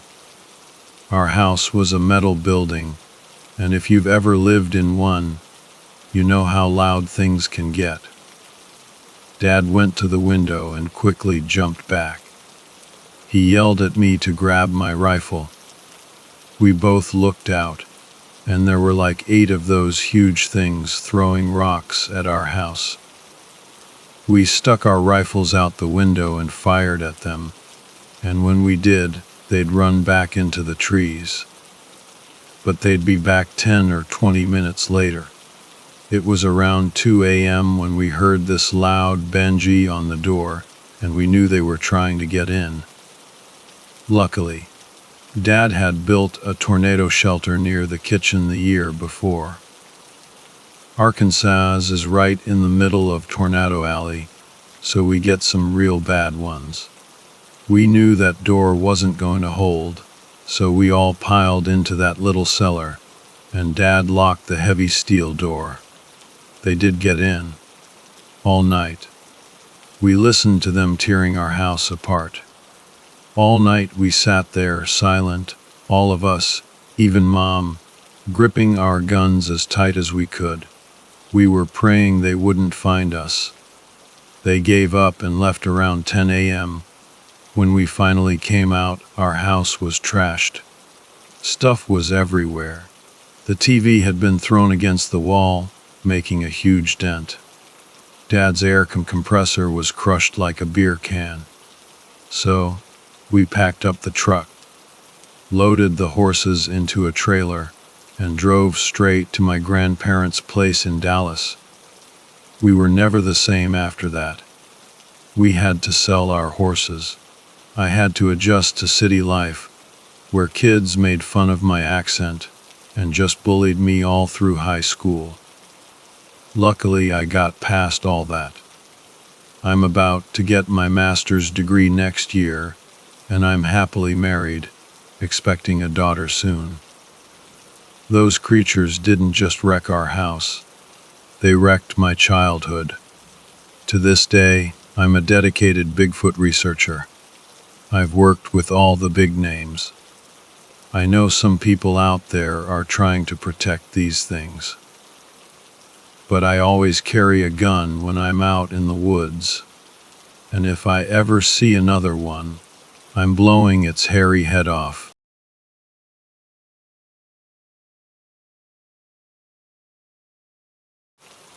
Alright, so picture this, it's early June and I'm super stoked for this camping trip. I'm talking full on nature vibes. My name's Alex, by the way, and I've always been a bit of a woodsy dude. I set off into this forest, eager to explore, ready to get my thorough on. The first few hours are chill. The forest is gorgeous, straight out of a postcard. Towering trees, sunlight dappling through the leaves, birds doing their thing. I'm snapping pics, breathing in that fresh pine scent, feeling totally at peace. Classic nature stuff. But then, things start to shift. It's getting later, the sun's dipping below the tree line, and these long, creepy shadows start stretching out like fingers across the forest floor. The birds go quiet, and the only sound is the crunch, crunch, crunch of my boots on the leaves. The air gets colder, and this thick mist rolls in like something out of a horror movie. I can barely see a few feet in front of me. I should have turned back, I know that now. But, like an idiot, I keep going. My curiosity's got me by the throat. My heart's hammering in my chest like a drum solo. The mist is getting thicker, swirling around me like I'm in some kind of spooky soup. And then, I hear it. This faint, whimpering sound. At first I think it's just the wind, but it gets louder, more distinct. It's definitely someone crying, someone in trouble. I follow the sound, my adrenaline pumping. The mist is so thick now I can practically taste it, and the crying is getting more intense. It's coming from a small clearing up ahead. And then, I see her. She's sprawled out on the ground, her clothes are ripped, and there's blood, a lot of blood. She's clutching her side, and I can see this nasty gash. It looks bad. As I get closer, I see how terrified she is. Her eyes are wide, like a cornered animal, and they're filled with this raw, primal fear. She's sobbing, gasping for air. I see these deep cuts on her face and arms, like she's been dragged through the underbrush. It's a horrific scene. I reach out to her, trying to offer some kind of comfort, but she flinches away, her cries turning into these choked sobs. I'm totally freaking out. I don't know what the hell is going on, what I'm supposed to do. I try talking to her, saying, "Hey, it's okay, I'm here to help." But she doesn't respond. She's in shock, totally out of it. I know I have to get her out of here. Get her to a hospital or something. I take off my jacket and wrap it around her, trying to keep her warm. Then, as I'm about to leave the clearing to get help, I see it. Something in the trees, lurking at the edge of the clearing. It's tall and shadowy, and it's wearing this weird, raggedy clothing that covers its face.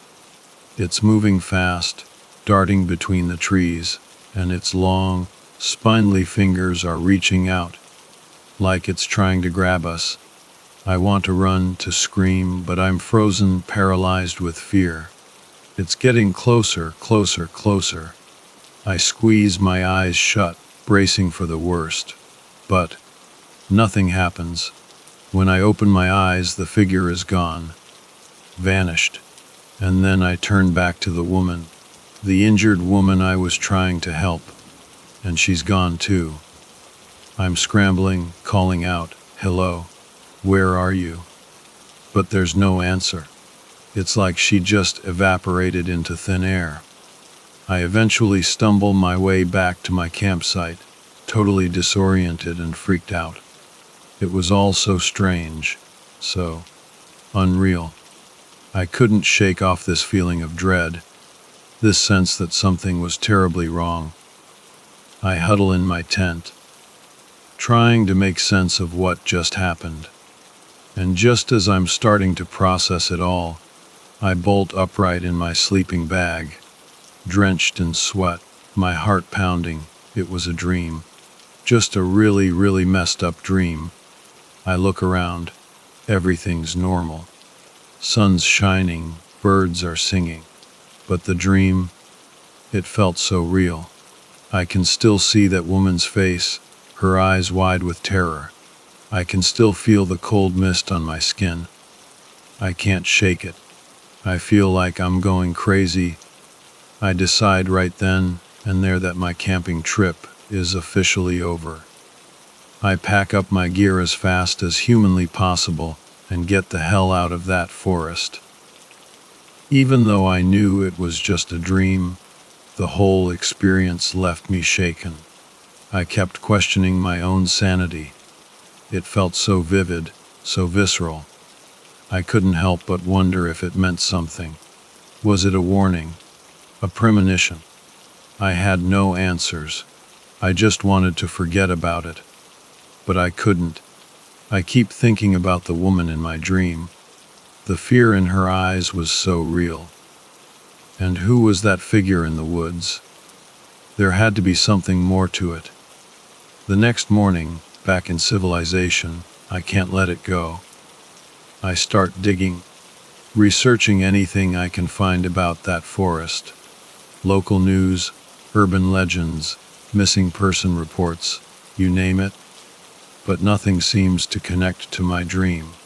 And then I find it, an article from 2 years ago. A young woman, Sarah Miles, went missing while camping in the exact same area where I had my dream. Her body was never found. The case went cold. As I read the article, my blood runs cold. The details, they match my dream almost perfectly. Sarah's description, her clothes, the location where she was last seen. It's all the same. It's like my dream was a replay of something that actually happened. A shiver goes down my spine. Could my dream have been some kind of psychic echo of a past event? It felt like I was meant to find this article, like the dream was trying to tell me something about what happened to Sarah. But what?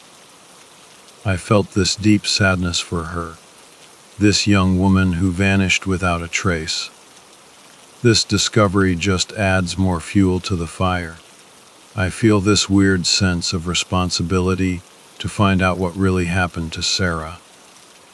But where do I even start?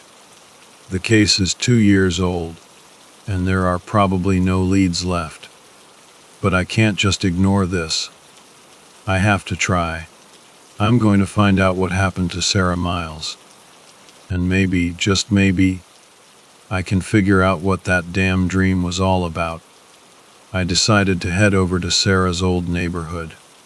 Maybe her neighbors knew something. So, there I was, driving to Sarah's old neighborhood, feeling like some kind of amateur detective in a movie. The address from the article was still clear in my head. I was determined to find out what happened to her, even if it meant knocking on every door in the area. The whole thing felt surreal, like I was stepping into someone else's life, a life that had ended tragically. Sarah's neighborhood was pretty typical, a quiet, residential area with rows of houses, neatly trimmed lawns, and the occasional barking dog. It felt peaceful, but knowing what happened to Sarah cast a dark shadow over everything. I started with the house next door to Sarah's old place. An elderly woman, Mrs. Davis, answered the door. She looked frail and a bit hesitant, but I explained that I was trying to learn more about Sarah Miles, hoping she might have some information. "Sarah," she said, her voice soft and tinged with sadness. "Such a sweet girl. Always had a smile for everyone. Used to bring me cookies, she did. Chocolate chip, my favorite." I asked her if she knew of anyone who might have wanted to harm Sarah. Mrs. Davis shook her head. "No, dear. Not Sarah. She was loved by everyone. Didn't have an enemy in the world, as far as I know." I thanked her for her time and moved on to the next house. This time, a young guy, probably in his early 20s, answered. He introduced himself as Mark, and he said he lived across the street from Sarah. He told me they had been friends for years, that she was like a sister to him. "She was the best," Mark said, his voice thick with emotion. "Always up for anything, always laughing. I still can't believe she's gone. It doesn't feel real, bah." He mentioned that Sarah was a huge nature lover, always going on hikes and camping trips. He said she was planning a trip with some friends right before she disappeared. I asked him if he knew who these friends were, if he had any contact info. He got quiet for a moment, then shook his head. "Nah, I don't know who they were." She didn't talk about them much. Said it was a new group she'd met through some hiking forum online.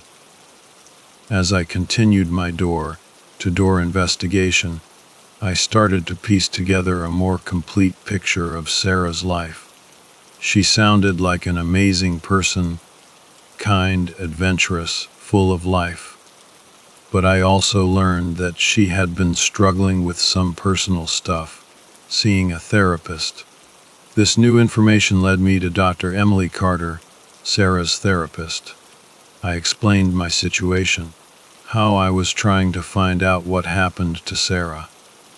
Dr. Carter was hesitant at first, citing patient confidentiality, but she did confirm that Sarah was dealing with some emotional issues.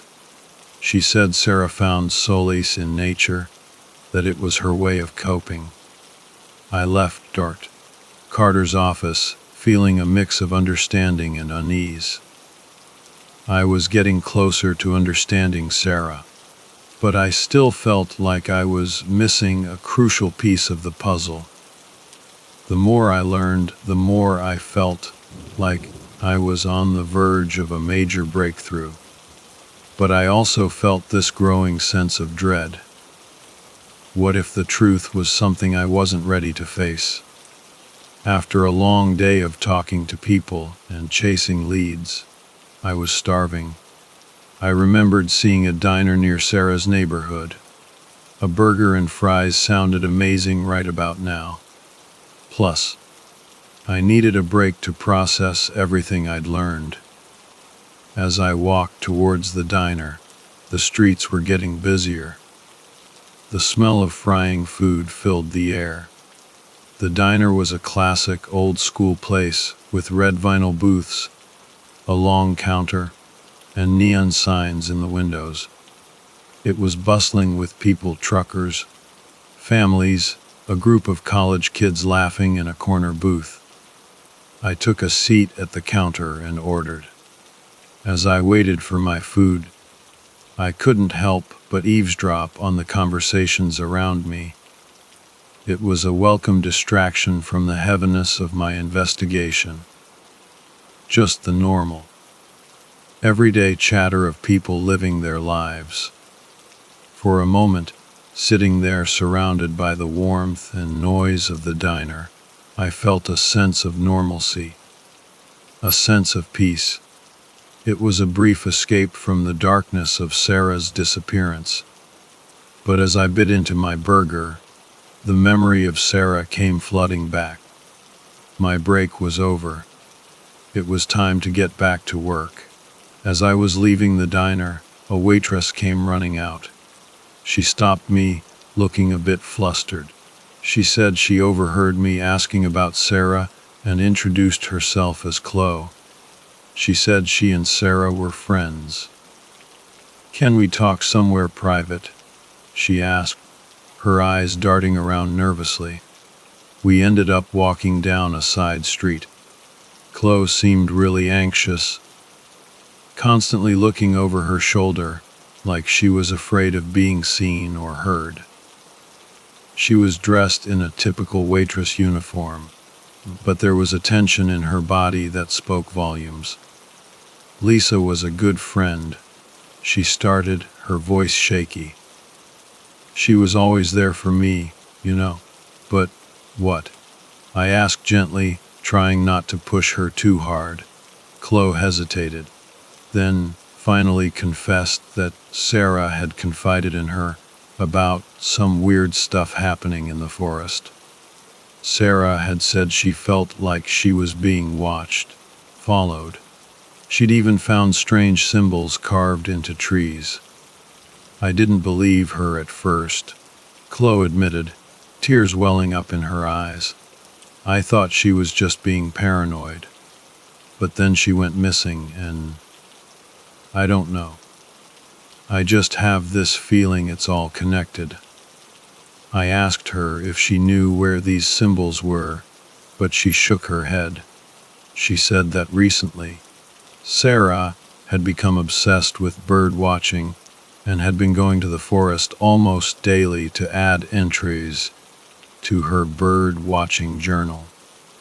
Sarah had also started hanging out with a strange woman that she met at the park. Chloe had never met this woman, but Sarah had told her that she was just another bird watching enthusiast. But now, with Sarah gone, I can't help but wonder if this woman had something to do with it.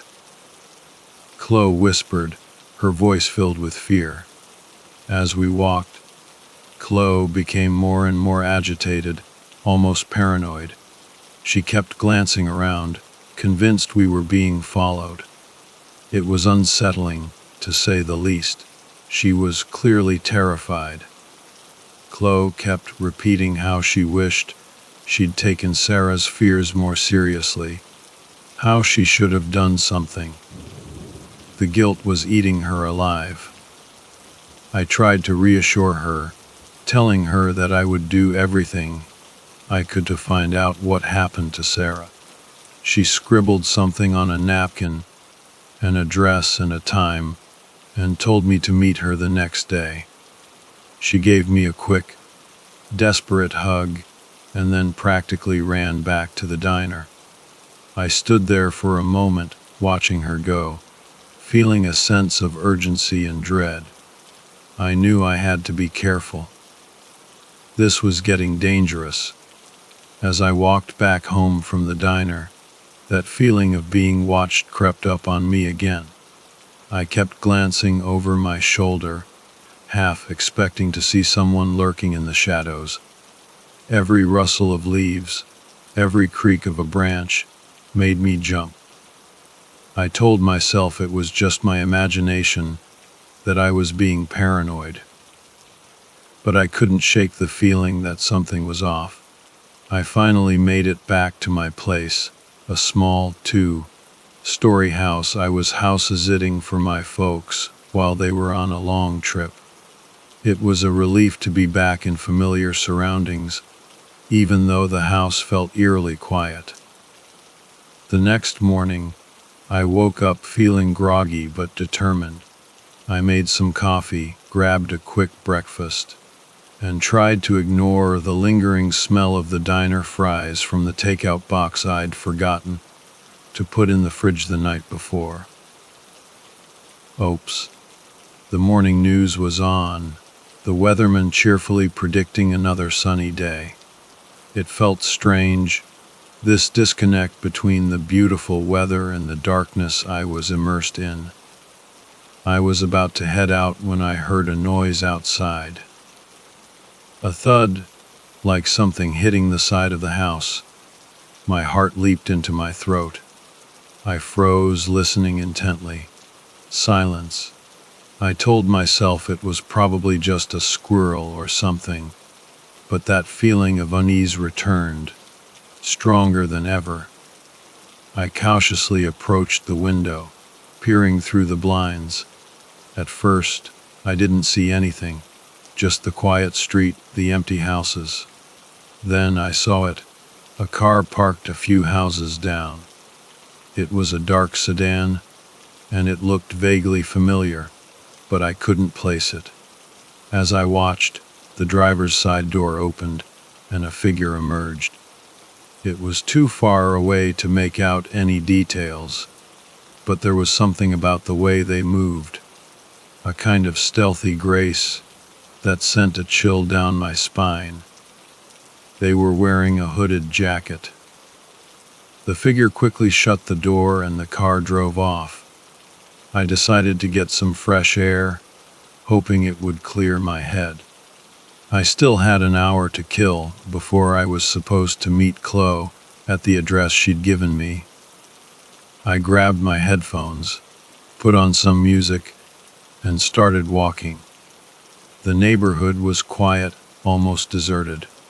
The houses all looked the same, cookie-cutter designs with perfectly manicured lawns. It was a beautiful day, but the sunshine felt oppressive, almost mocking. I turned a corner and found myself on a street lined with huge oak trees. Their branches formed a canopy overhead, blocking out the sun and casting the street in a cool, dim light. As I walked, I noticed a small park tucked away between the houses. It was just a patch of grass with a couple of swings and a slide, surrounded by tall hedges. It looked peaceful, secluded. I sat down on one of the swings, closed my eyes, and took a deep breath. But even there, in that quiet little park, I couldn't escape that feeling of being watched. I opened my eyes, scanning my surroundings. Nothing. No one. I told myself I was being ridiculous, that I needed to get a grip. I got up and continued my walk, eventually reaching a large, empty parking lot. As I was crossing it, I saw her. A woman, standing at the far end of the lot, near a cluster of trees. She was wearing a dark hoodie, her face obscured by the hood. She was just standing there, staring at me. My heart started pounding again. It was her. It had to be. The same woman from the park. Or the car. I couldn't be sure. But it felt like more than a coincidence. I called out to her. Do you need something? She didn't respond. She just kept staring at me, her body completely still. It was incredibly unnerving. I felt a surge of fear, a primal instinct to run, and that's exactly what I did. I turned and ran as fast as I could, not stopping until I was several blocks away. I took a roundabout way to the address Chloe had given me, my mind racing. Who was that woman? Why was she following me? Was she connected to Sarah's disappearance? I was so lost in thought that I almost missed my meeting with Chloe. I checked my watch, only a few minutes to spare. I picked up my pace, practically running the last few blocks. The address turned out to be a public library, a grand, imposing building with tall columns and a huge clock tower. It looked like something out of a movie. I pushed open the heavy wooden doors and stepped inside. The library was surprisingly busy for a weekday morning. There were students hunched over textbooks, elderly people reading newspapers, and parents with young children. The air was filled with the quiet hum of activity, the rustling of pages, the tapping of keyboards, hushed conversations. I also couldn't help but notice a large number of students present, which struck me as odd during summer break. It was 11 and Chloe was nowhere to be seen. I searched the main reading rooms, the study areas, even the children's section. Nothing. I started to get worried. Had something happened to her? Was this a trap? Finally, I spotted her. She was sitting at a small table in a back corner of the library, hidden behind a tall bookshelf. She looked terrible. Her clothes were dirty, her hair was a mess, and she was sweating profusely. She looked like she'd been running for miles. I approached her cautiously. "Silo, what's wrong?" She looked up, startled. I think they're following me," she stammered, her voice barely a whisper. Her breath smelled awful. "Who's following you?" I asked, trying to keep my voice calm. "I don't know. I saw her near my apartment. The woman, the one Sarah was hanging out with, the bird watcher." I felt a chill run down my spine. The hooded woman. It had to be her.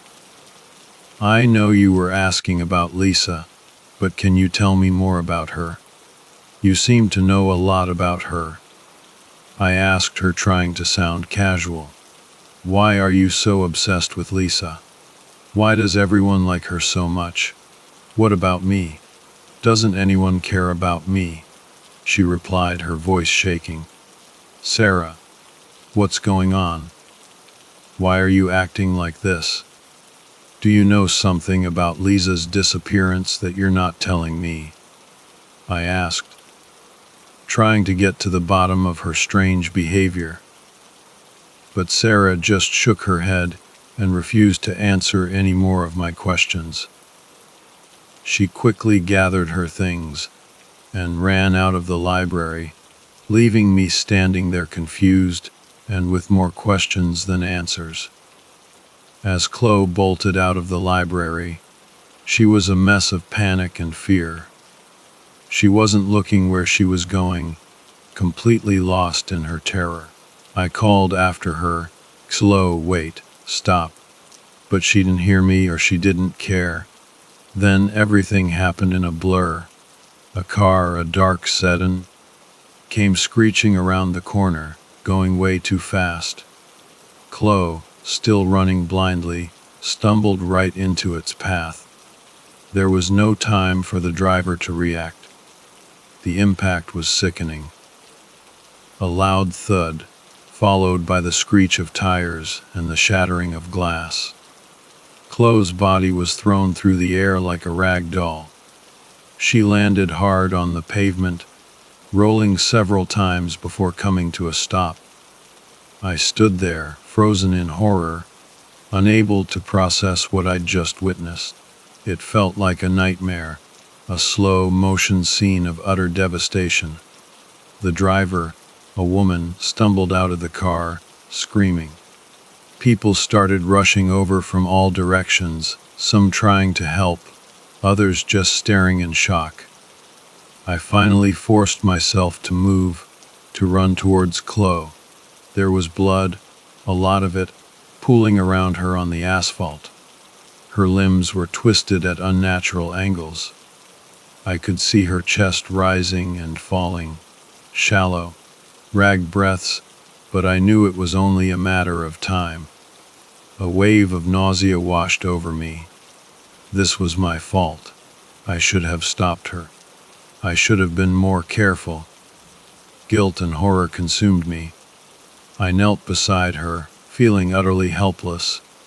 I could see the pain and fear in her eyes as she struggled for each breath.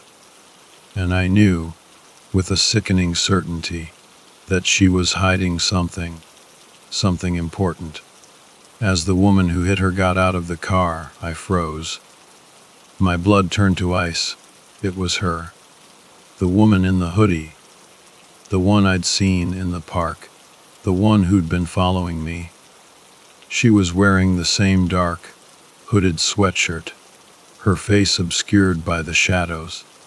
But as our eyes met, for a split second, I saw a flicker of something in her eyes, a hint of a smile. It was chilling. Was this all some kind of sick game? Was she connected to everything that had been happening?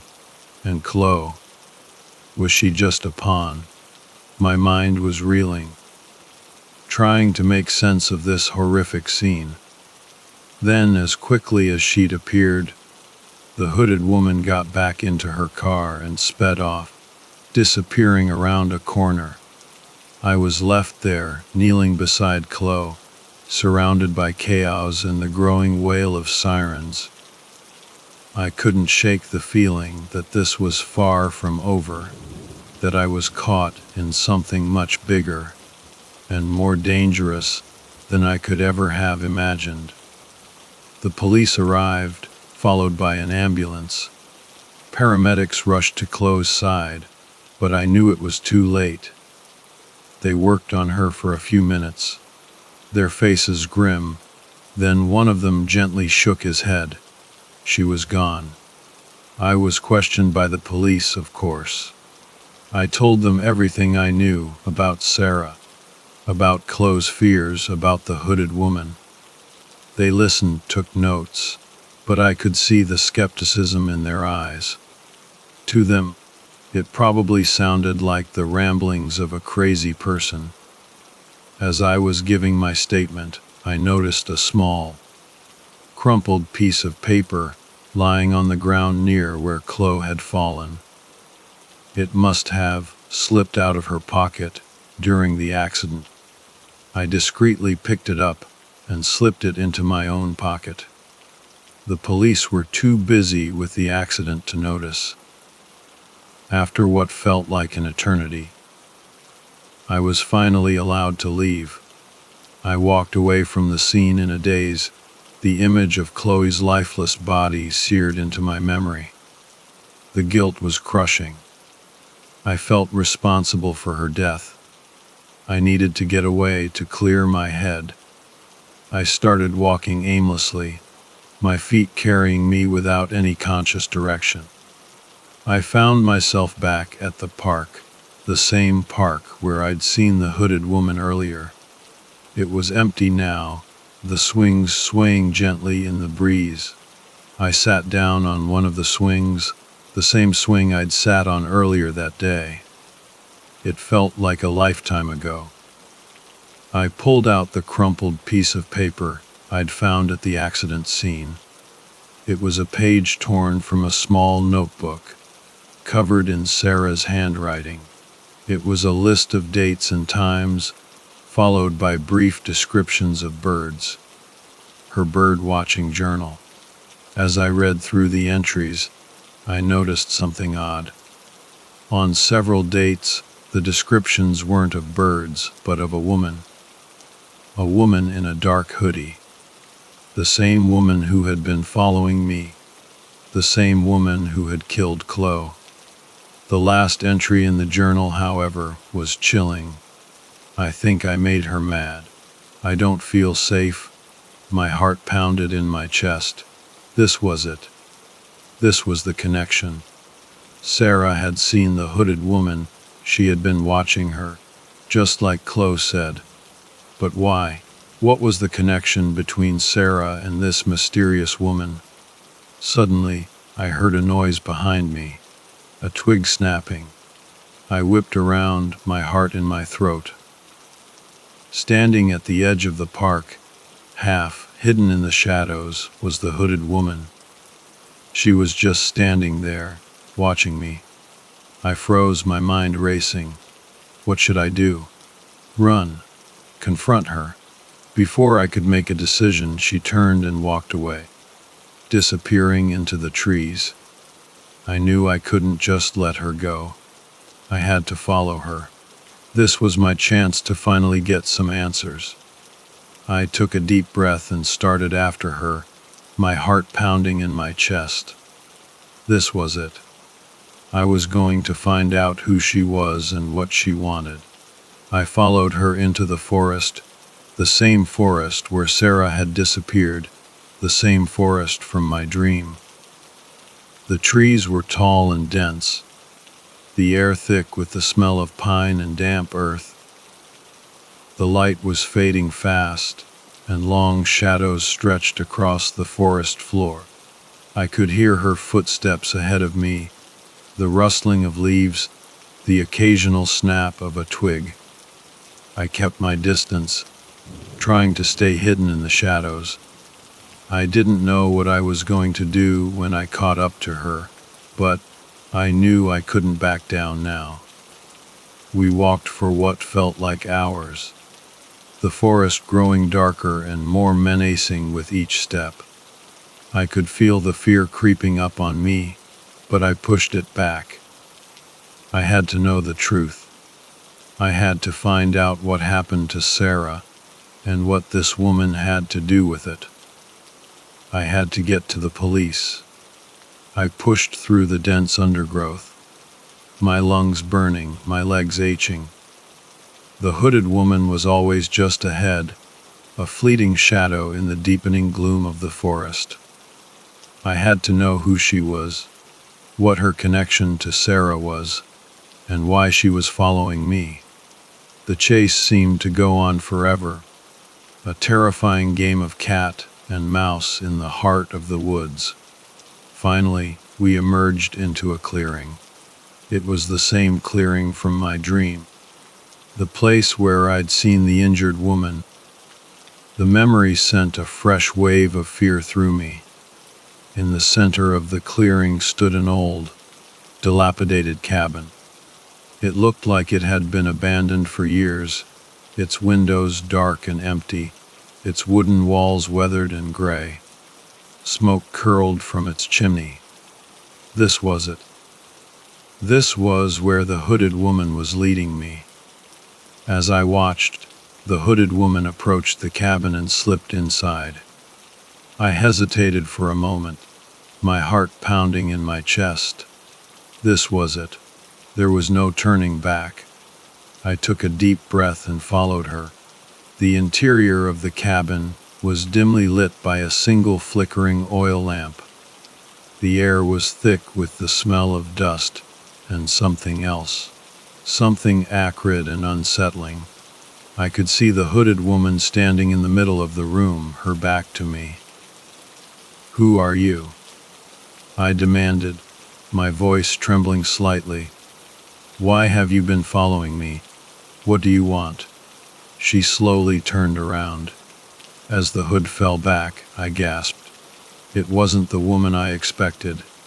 It was a young man no older than me, with sharp features and intense, dark eyes. He was a complete stranger. But I stammered. "The woman, the car." He gave a cold, humorless smile. "That was my sister Lisa. She was good at following, not so good at driving, unfortunately."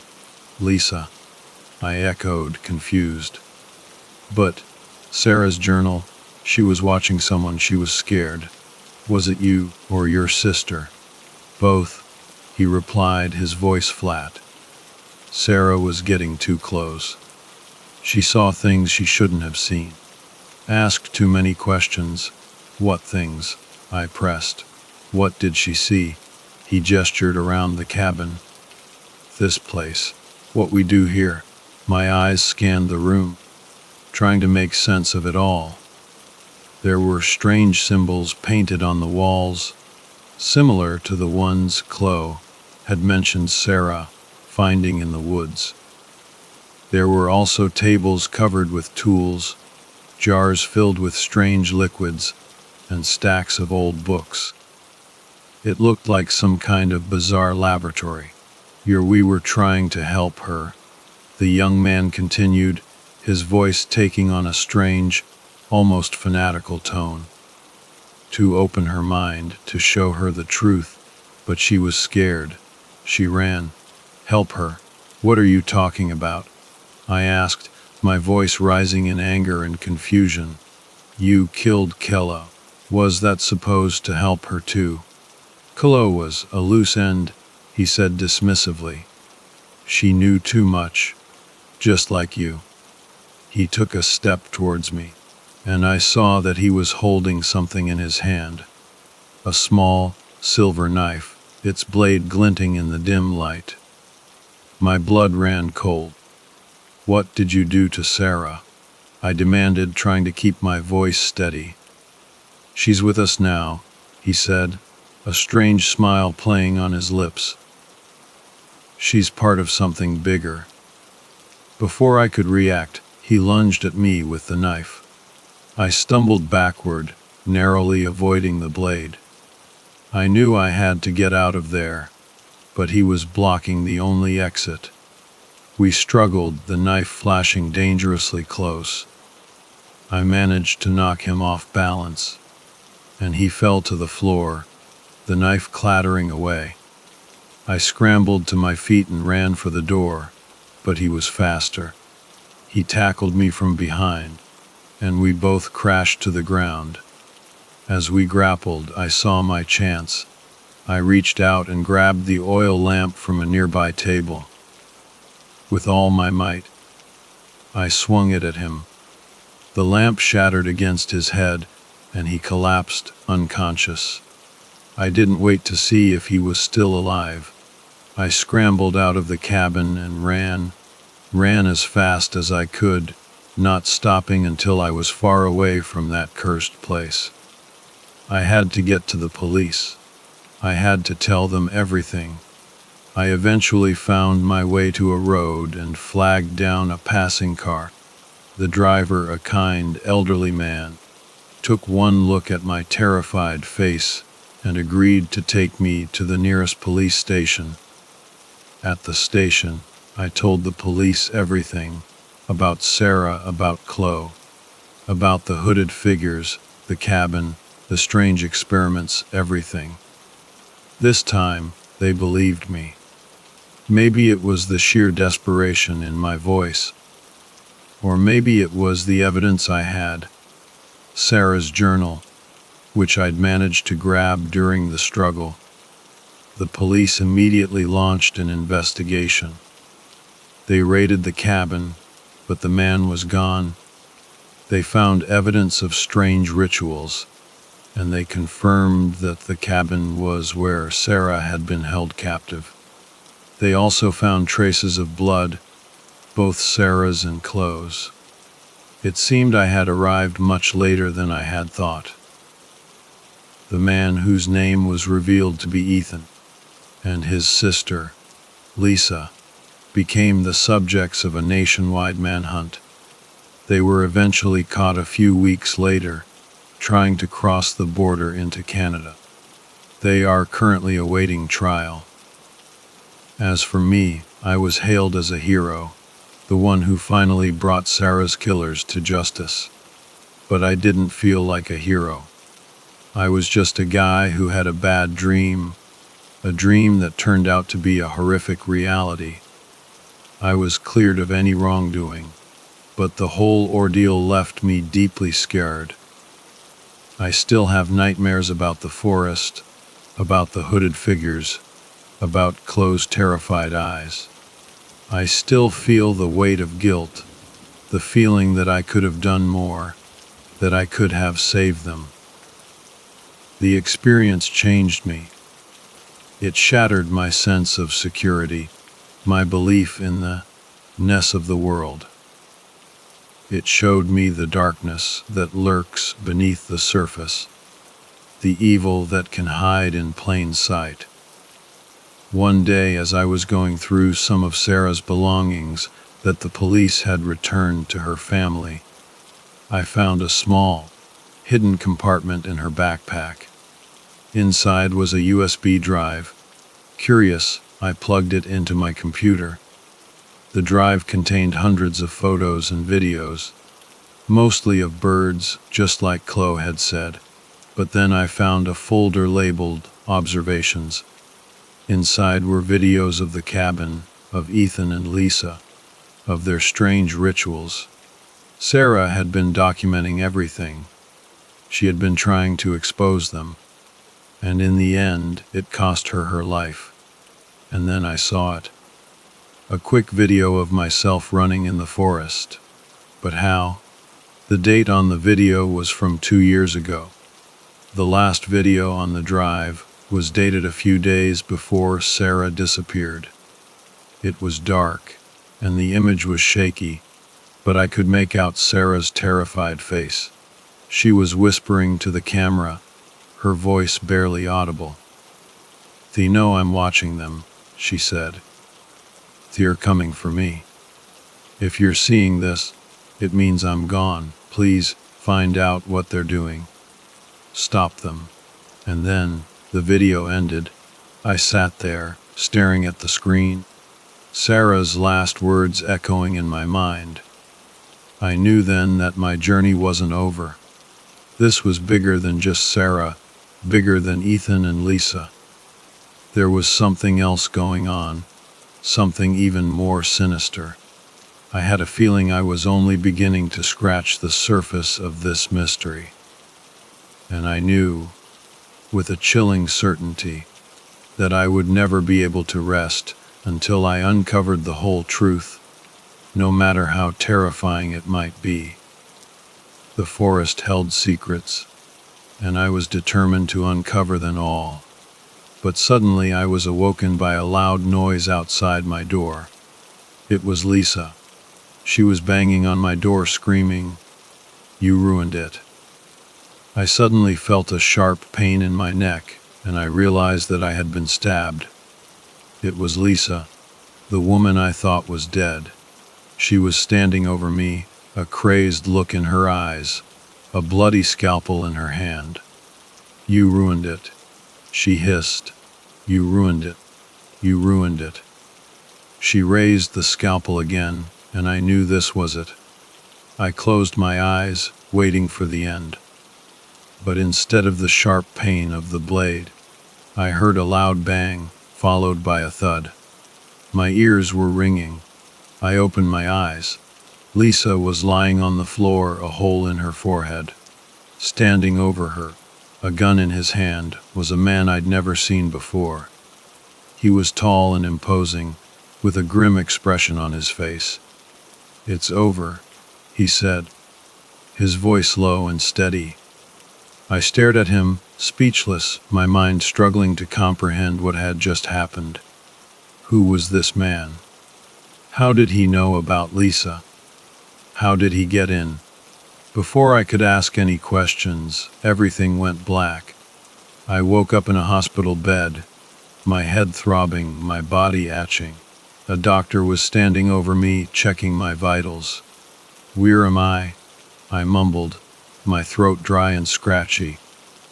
"You are in the hospital," the doctor replied. "You were attacked, but you're going to be okay." "Lisa," I croaked. "She the woman." "She's gone," the doctor said, his expression somber. "She can't hurt you anymore." "The man," I said, "the one who shot her." The doctor frowned. "There was no one else there when the police arrived. You were alone in the room with the deceased." I stared at him, confused. Was I hallucinating? Was the man with the gun just another figment of my imagination? The doctor explained that I had suffered a severe psychotic break and that I had been in a mental institution for the past 2 years. He said that the events I remembered, the investigation, the chase, everything, had all been in my head. I didn't believe him. I couldn't believe him. It all felt so real. But as the days turned into weeks, and the weeks into months, I began to question my own sanity. The medication they gave me dulled my senses, blurred my memories. The world around me seemed to shift and change, like a funhouse mirror reflection of reality. Was it all a delusion? Was I really just a crazy person who had imagined the whole thing? I didn't know what to believe anymore. Then, one day, a new doctor came to see me. He introduced himself as Dr. Anderson, and he had a kind, gentle face.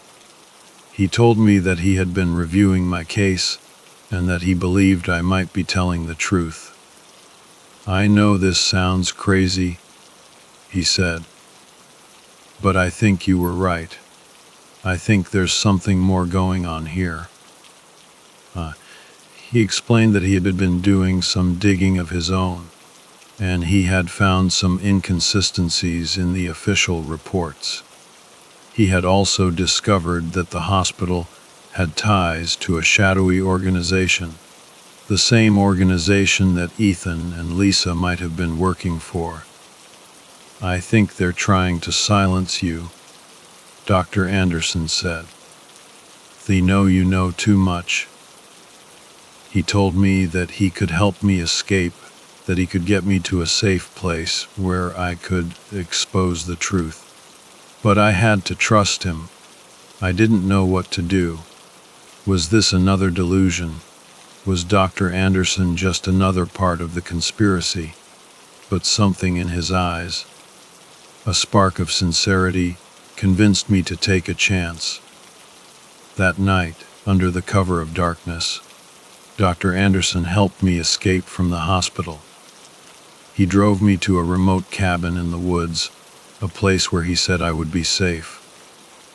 As I stood there, looking out at the dark, silent forest, I knew that my journey was far from over. I still had so many questions. Who were Ethan and Lisa really working for? What was the purpose of their experiments? And what was the truth about Sarah Miles? I knew that I might never find all the answers, but I couldn't give up. I had to keep searching, keep digging, until I uncovered the whole truth, no matter how terrifying it might be. The forest held secrets, and I was determined to uncover them all, even if it meant facing the darkness alone. The end, or is it?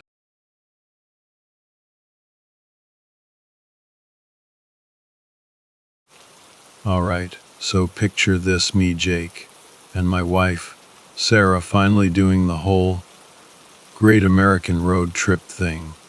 This was our first crack at it, and let me tell you, it was shaping up to be one for the books. We'd rented this little RV, well, more like a camper, really. Not one of those massive house on wheels deals. Just enough room for us, a couple of suitcases, and of course any crazy souvenirs we found along the way. We were ready to hit the open road, the dusty trail, whatever you want to call it. We kicked things off on the legendary Route 66, the Mother Road, heading south out of Chicago.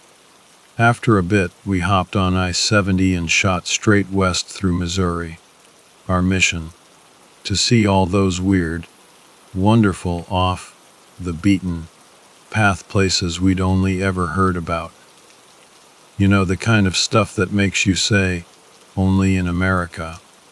We're talking the plains of Kansas, the Badlands of Wyoming and South Dakota, the whole 9 yards. In Missouri, we stumbled upon the world's largest cap gun. Seriously, who thinks of this stuff? Then, in Kansas, we hit up the Evil Knievel museums because why not? And, get this, the world's largest belt buckle. I'm telling you, we were living for these cheesy tourist traps. We ate that stuff up. Eventually, Colorado rolled around, and after a few more hours of driving through, like an ocean of wheat fields, we saw them. The Rocky Mountains. Bam! There they were, just dominating the horizon. We took an exit and started winding our way north, up through these crazy mountain highways. The Rockies were insane. I mean, snow-capped peaks in the middle of summer. Some of them were so tall, they were literally poking through the clouds. It was like something out of a postcard. Then we saw a signed traffic tunnel, 3 miles. Sure enough, a little further down the road, there it was, this massive tunnel, just carved right through the mountain. Another sign read, Pike Tunnel, longest traffic tunnel in the nation. Please turn your headlights on now. How long is it? Sarah asked, squinting at the sign. That's what she said, I quipped, unable to resist. She gave me a playful shove, but she was right. There wasn't any actual info on how long this thing was, other than it being the nation's longest. Can't be more than a mile or two, I said, as I watched a little white car ahead of us disappear into the darkness. A moment later, we followed suit. Inside, the tunnel was lit by these flickering fluorescent lights that gave everything this weird, yellowish-green glow. There was this raised walkway on the left, behind a railing for maintenance and stuff. At first, I was just blown away by the sheer scale of it. I mean, the amount of work that must have gone into building this thing was mind-boggling. We're under, like, 1,000,000 tons of solid rock right now, I said, trying to sound all knowledgeable. How many years before this whole thing caves in? Sarah replied, ever the optimist. I shot her a look. Okay, let's maybe not talk about cave-ins until we're on the other side, yeah. I'm just saying, she went on, nature always wins in the end. It'll take this back eventually. I scanned the empty road ahead. Hey, where'd that other car go? We were totally alone in the tunnel now. No cars ahead, none behind. Who? They must have booked it. Maybe they were scared of a cave-in too, Sarah joked. Then I noticed my Spotify playlist had cut out. Sarah checked her phone. No service. She announced. She flicked on the radio and started spinning the dial. But all we got was static. Yeah, you're not gonna get anything in here, I said, stating the obvious. She turned the volume down. Just checking. If only we still had some CDs. This tunnel really keeps going, doesn't it? Yeah, I kinda figured we'd be through it by now, I admitted. I glanced at the RV's odometer, 45,600 miles. I started to pick up speed a little. Part of me wanted to try and catch up to that white car. Up until this point, the tunnel had been pretty much a straight shot. But now it started to curve to the right. And maybe it was just me, but it felt like we were going downhill, too. Sarah felt it too, and I could tell she was starting to get antsy. Seriously, where did that car go? And how long is this tunnel? There was a definite edge to her voice now. Okay, now I was starting to get nervous. I mean, I'm not usually claustrophobic or anything, but when I looked down at the odometer again and saw that we'd gone like 3 miles already, my mind started going to some dark places. We were definitely going down in altitude. I could feel it. There was a noticeable slope in the lights on the ceiling and the railing of that maintenance walkway. My ears were even starting to pop a little, and I was getting cold. Hey, babe, could you grab me a Coke from the back? I asked, trying to keep my voice light. The last thing I needed was for Sarah to freak out. That would just set me off, and then we'd both be freaking out, and that was a road we did not want to go down. Literally, she unbuckled and ducked into the back of the RV, where we had a cooler stocked with drinks and snacks. Just as she stepped into the back, I saw something.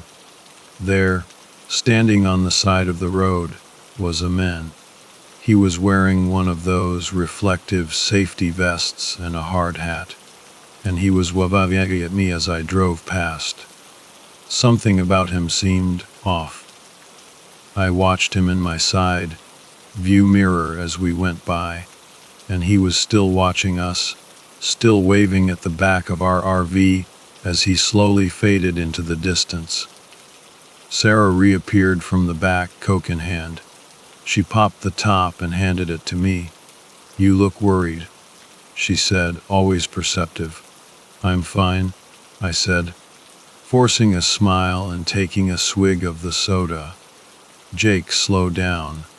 I slammed on the brakes, my heart leaping into my throat.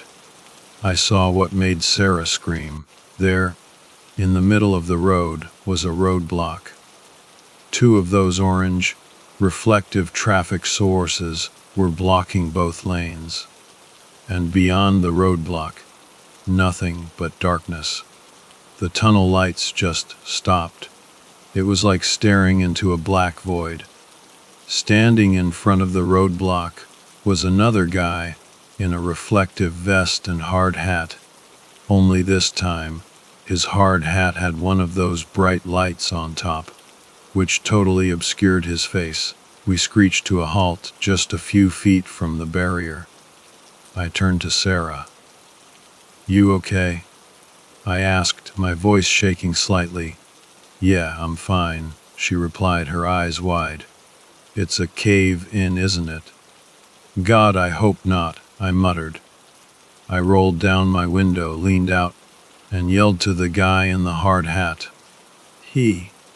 "What's going on?" The guy was maybe 5 yards away. He took a couple of steps toward us, then raised a hand to his mouth and shouted back, "Just doing some maintenance." "How long is it gonna take?" I yelled back. The guy just made this, like, "I can't hear you," gesture. "How long is it gonna take?" I shouted again, louder this time. He made the same gesture again. I unbuckled my seatbelt and reached for the door handle. "What are you doing?" Sarah asked, alarm in her voice. "I gotta know what's going on," I said, trying to sound braver than I felt. "Jake, just stay here. It might not be safe," she pleaded. "I'll be just a second," I said, already opening the door.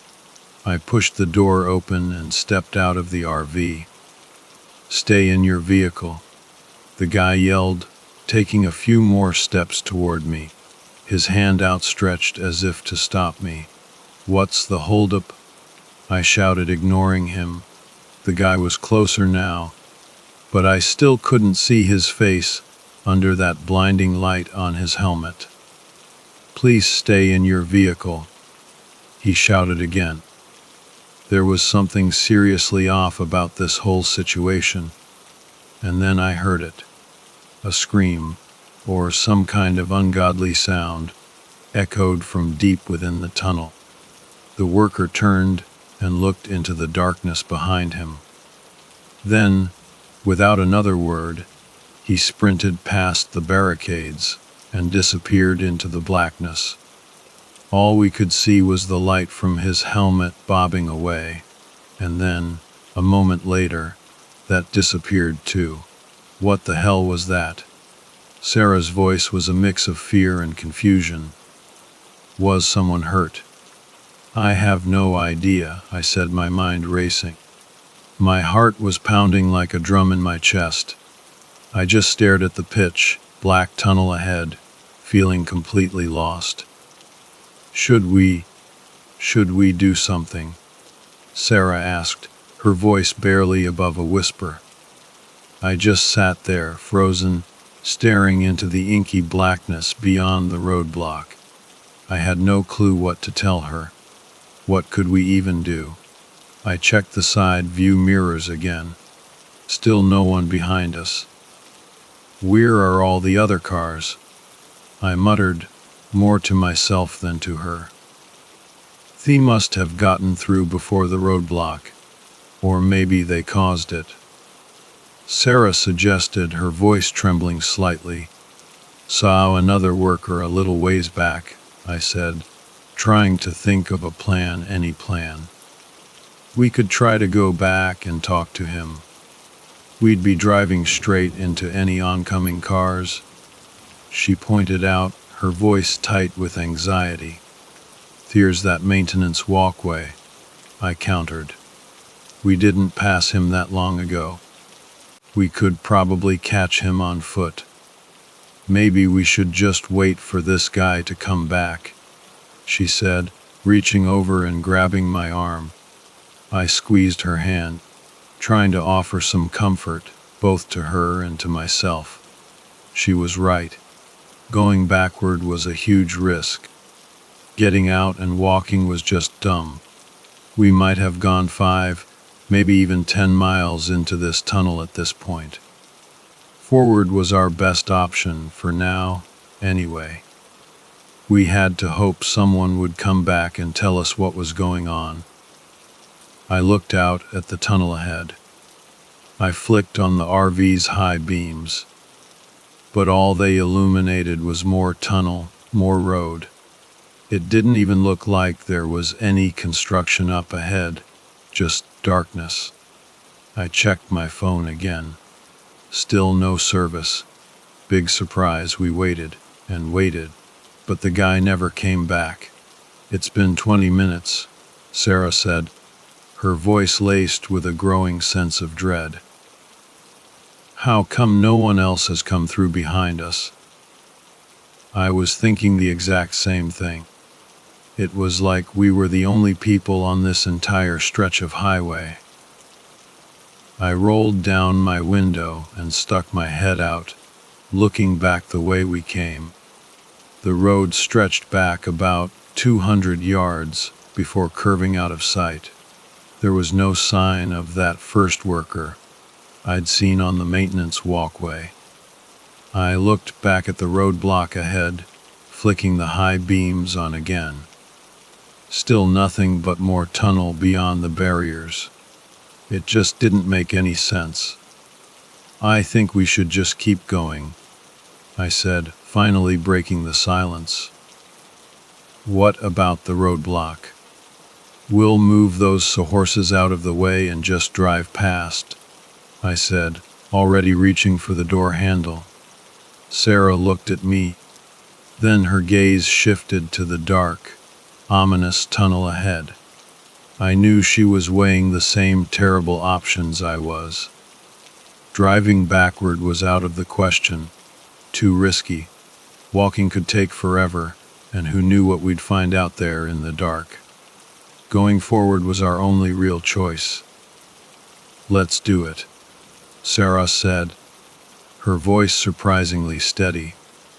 We jumped out and quickly dragged the 2 sawhorses out of the right lane, clearing a path for the RV.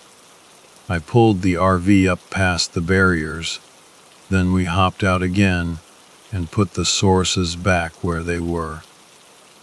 We didn't need some other poor sap barreling through and crashing into us. Finally, we were moving again, slowly, cautiously. It was pitch black out there, the only light coming from the RV's high beams. We crept forward at maybe 15 miles per hour. As the tunnel twisted and turned, my eyes started playing tricks on me. I kept seeing things in the shadows, shapes moving just at the edge of the light. I swore I saw someone standing just around the next bend, but when we got there was nothing. Just more empty tunnel. Where are all the workers? Sarah asked, voicing my own thoughts. I don't know, I said, and that was the honest truth. I was way past trying to rationalize any of this. None of it made sense. Traffic tunnels are never this long. It was like we'd driven into some kind of Twilight Zone episode. My mind started drifting to all those creepy road trip urban legends I'd read about. You know, the ones about the killer in the back seat, the vanishing gas station, the pale man in the cornfield. Had we stumbled into one of those? Some kind of weird, in-between place on the endless highways of America. Then I saw a person, thank God. Sarah shouted, pointing ahead. As we rounded a curve, a group of figures came into view. 3 of them, standing on the left side of the road, behind 2 more sources with flashing lights on top. 2 of them were facing us, and the third had his back to us. The one facing away from us was wearing a hard hat with a light on it. Was it the same guy from before? How did he get this far ahead? I approached slowly, rolling down my window. You left us waiting back there," I yelled, trying to sound authoritative, but my voice cracked a little. No response. In fact, all 3 of them were completely silent, and it was hard to tell in the flashing light, but they looked like they were standing absolutely still, like statues. "Hello," I yelled again, louder this time. I pushed open my door and stepped out onto the pavement. "Jake, wait." Sarah started, but I held up a finger, silencing her.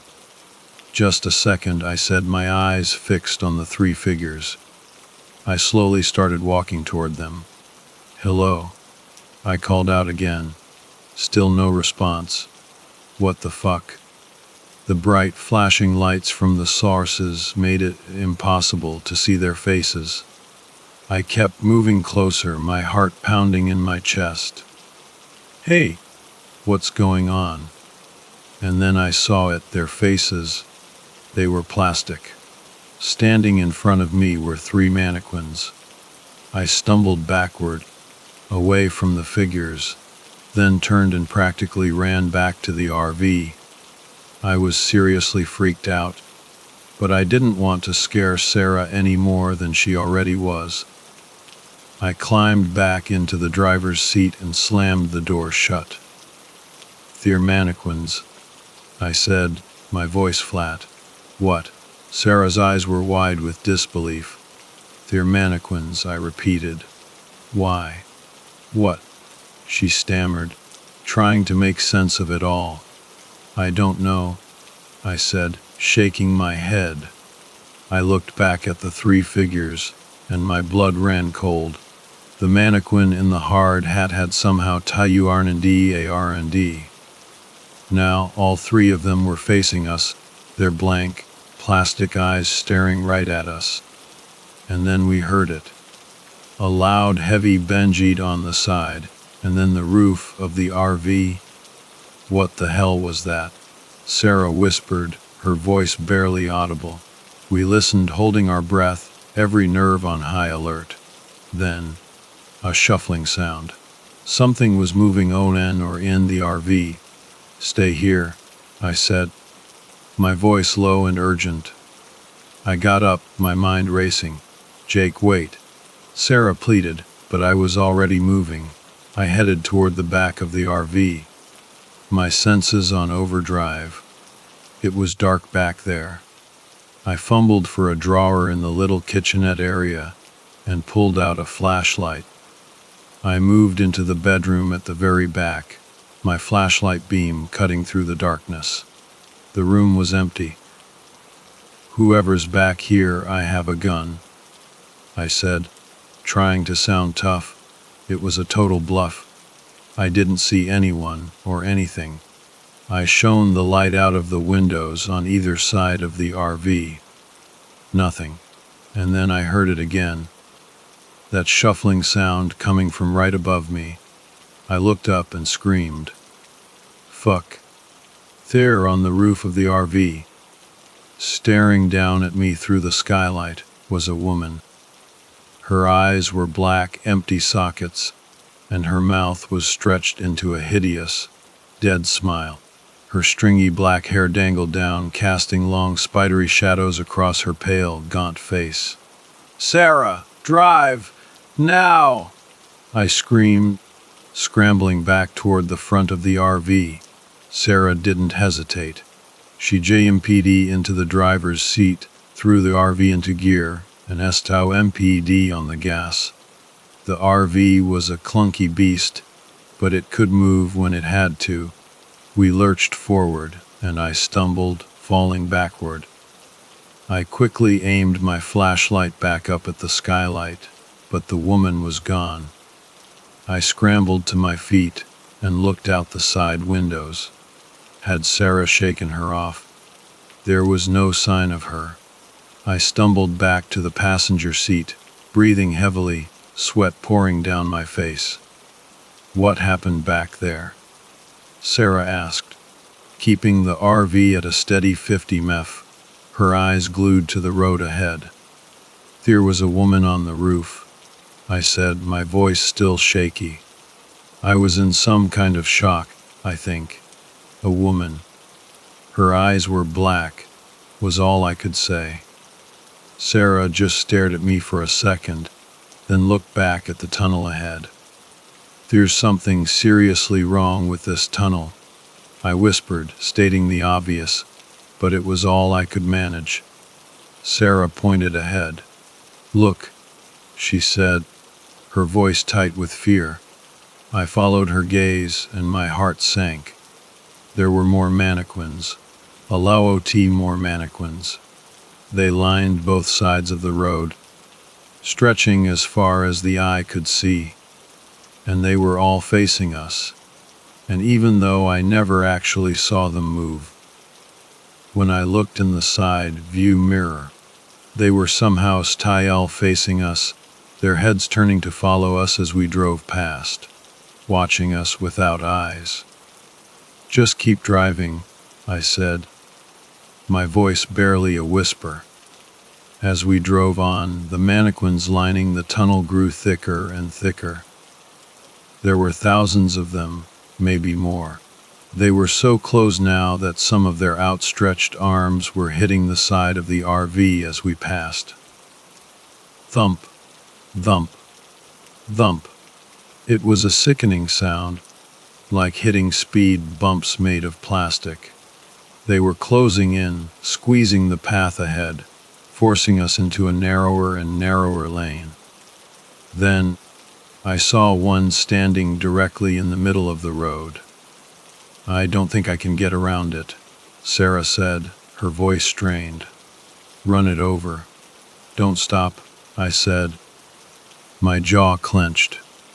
The RV smashed into the mannequin, sending its head flying forward to bounce off the windshield with a sickening crack. The whole vehicle shuddered as we rolled over the body. But there were more. 2 in the road, then 3. I could see where this was going. Pretty soon, there'd be too many to plow through, but damn it, we were going to get through as many as we could. "Speed up, Sarah," I said, my voice hard. Shirash! Shirash! Sirasech. The sound was surreal, like something out of a nightmare. We were smashing into mannequin after mannequin at almost 60 miles per hour.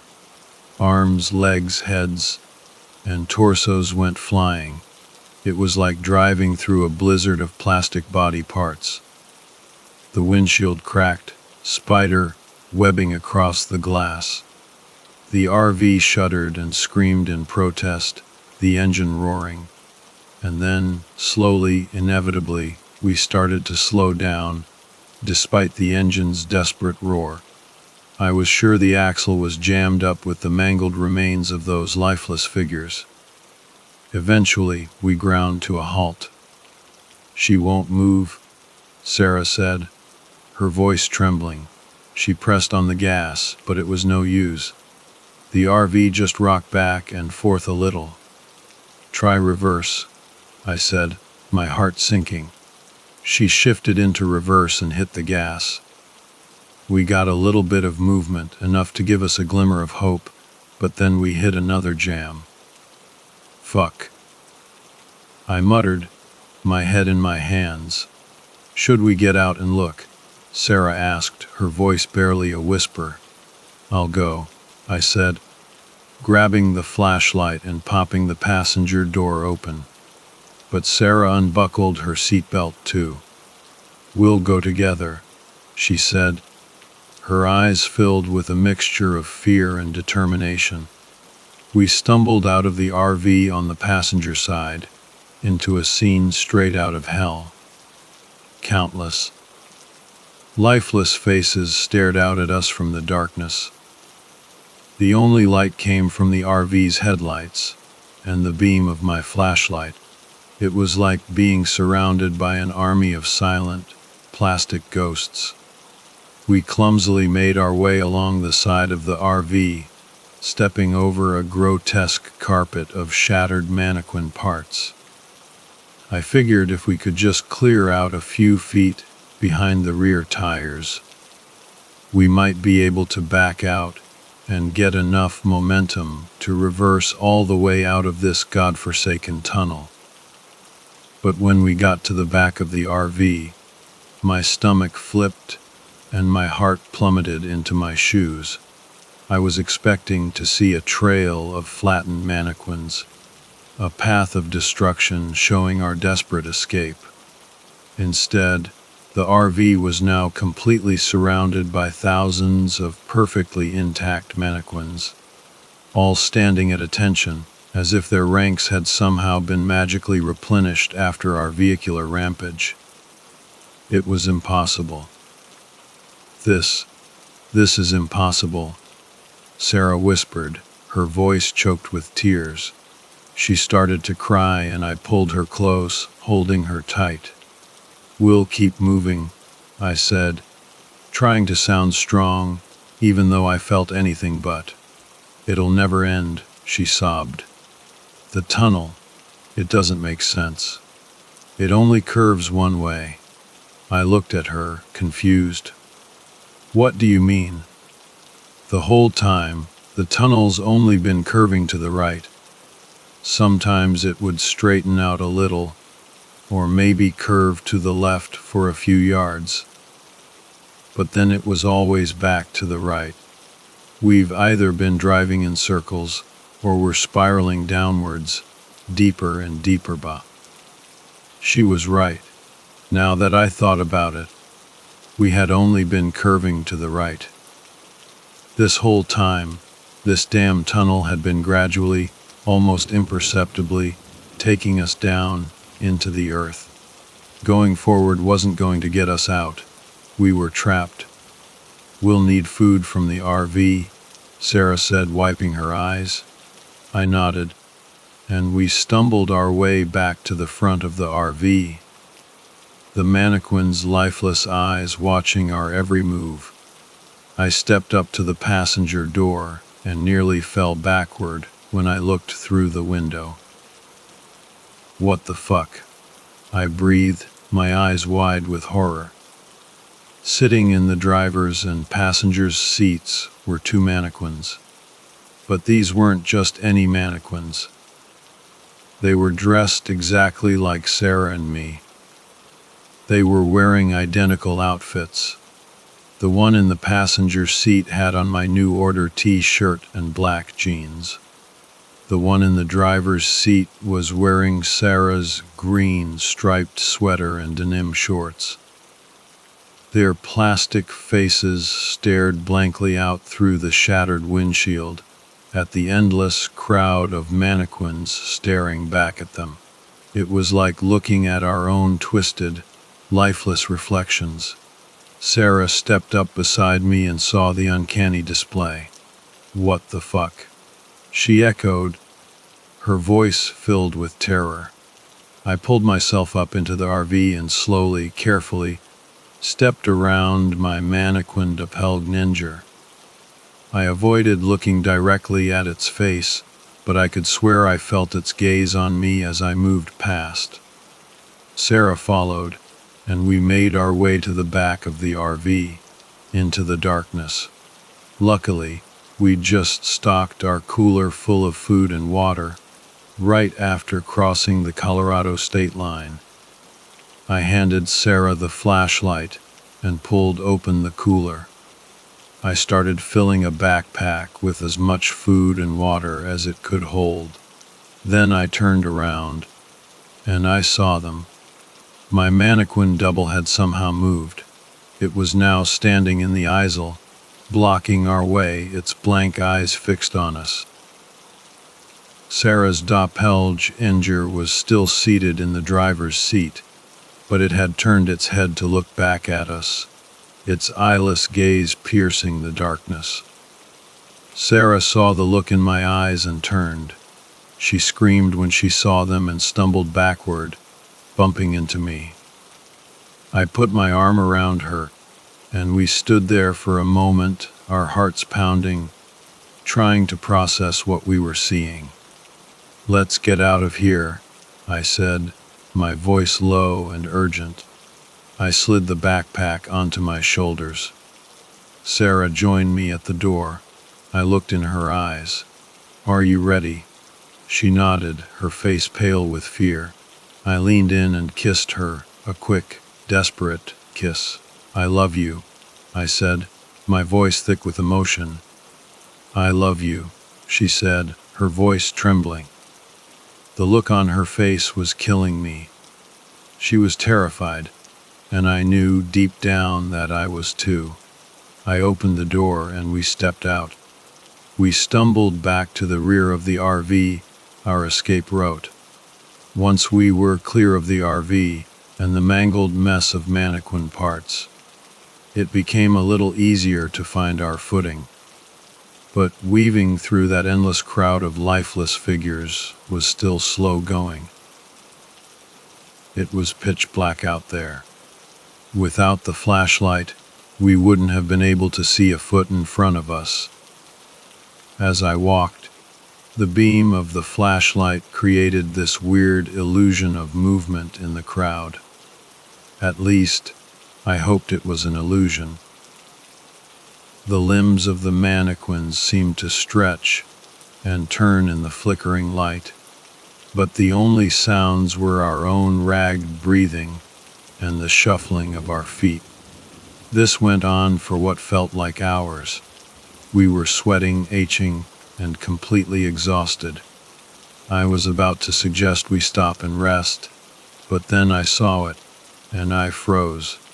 Out in the crowd, beyond rows and rows of blank faces, I saw a pale face, framed by long, stringy black hair and a horrifying, dead smile.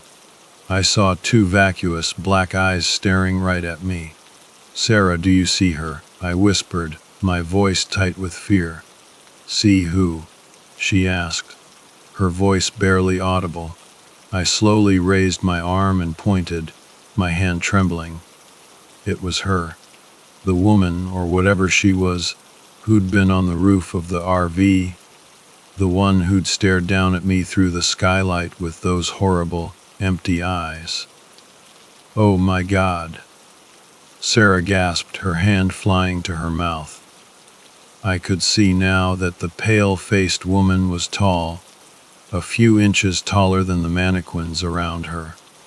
As I pointed, she just stared back at me, unblinking, that terrible grin frozen on her face. "What do we do?" Sarah whispered, her body pressed against mine. I raised the flashlight and pointed it directly at the pale-faced woman. I thought maybe, just maybe, the light would scare her off. I was wrong. The light only made her look even more unsettling, highlighting the hollows of her cheeks and the darkness of her eyes. She just stood there, staring, unflinching. "What do you want?" I yelled, my voice echoing through the silent tunnel. She didn't answer. She didn't move. She just kept staring, as still and silent as the mannequins around her. "We have to keep going," I whispered to Sarah, trying to sound braver than I felt. Sarah didn't respond. Her body was tense, rigid with fear as she clung to me. "We've come this far," I continued, my voice low and urgent. "We can't turn back again." I took Sarah's hand, and we started moving again, trying to keep as much distance as possible between us and the pale-faced woman. As we moved past, she kept watching us. Her movements were so subtle, almost imperceptible, but her eyes never left us. It was like one of those creepy portraits where the eyes seem to follow you around the room, only a million times worse. Finally, we got far enough away that she was out of sight, swallowed by the sea of mannequins. But the thought of her being somewhere back there, lurking in the darkness, only made me more anxious, and I quickened our pace. As the hours wore on, there was no sign of the pale-faced woman. The crowd of mannequins began to thin out a little. They were still everywhere, lining the tunnel from end to end, but there was more space between them now, allowing Sarah and me to walk more freely. We noticed that the mannequins on the maintenance walkway along the side of the tunnel seemed to be thinning out, too. I figured it would be easier to walk up there, and we'd have a better vantage point. I helped Sarah climb up over the railing that bordered the walkway, and then I climbed up after her. The walkway was elevated about 3 or 4 feet above the roadway, so we could easily see over the heads of the mannequins in both directions. Of course, there was still no end to the tunnel in sight. We just kept walking. The mannequins continued to thin out, but they were different now. We saw more mannequins dressed as maintenance workers, but also ones dressed as families, businessmen, even a group of mannequin nuns standing in a single file line, their heads bowed in silent prayer. Needless to say, we hadn't seen any of these on the way in. I was starting to feel really hopeless, like we were never going to find our way out of this place. I was way past trying to figure out how any of this was even possible. It wasn't.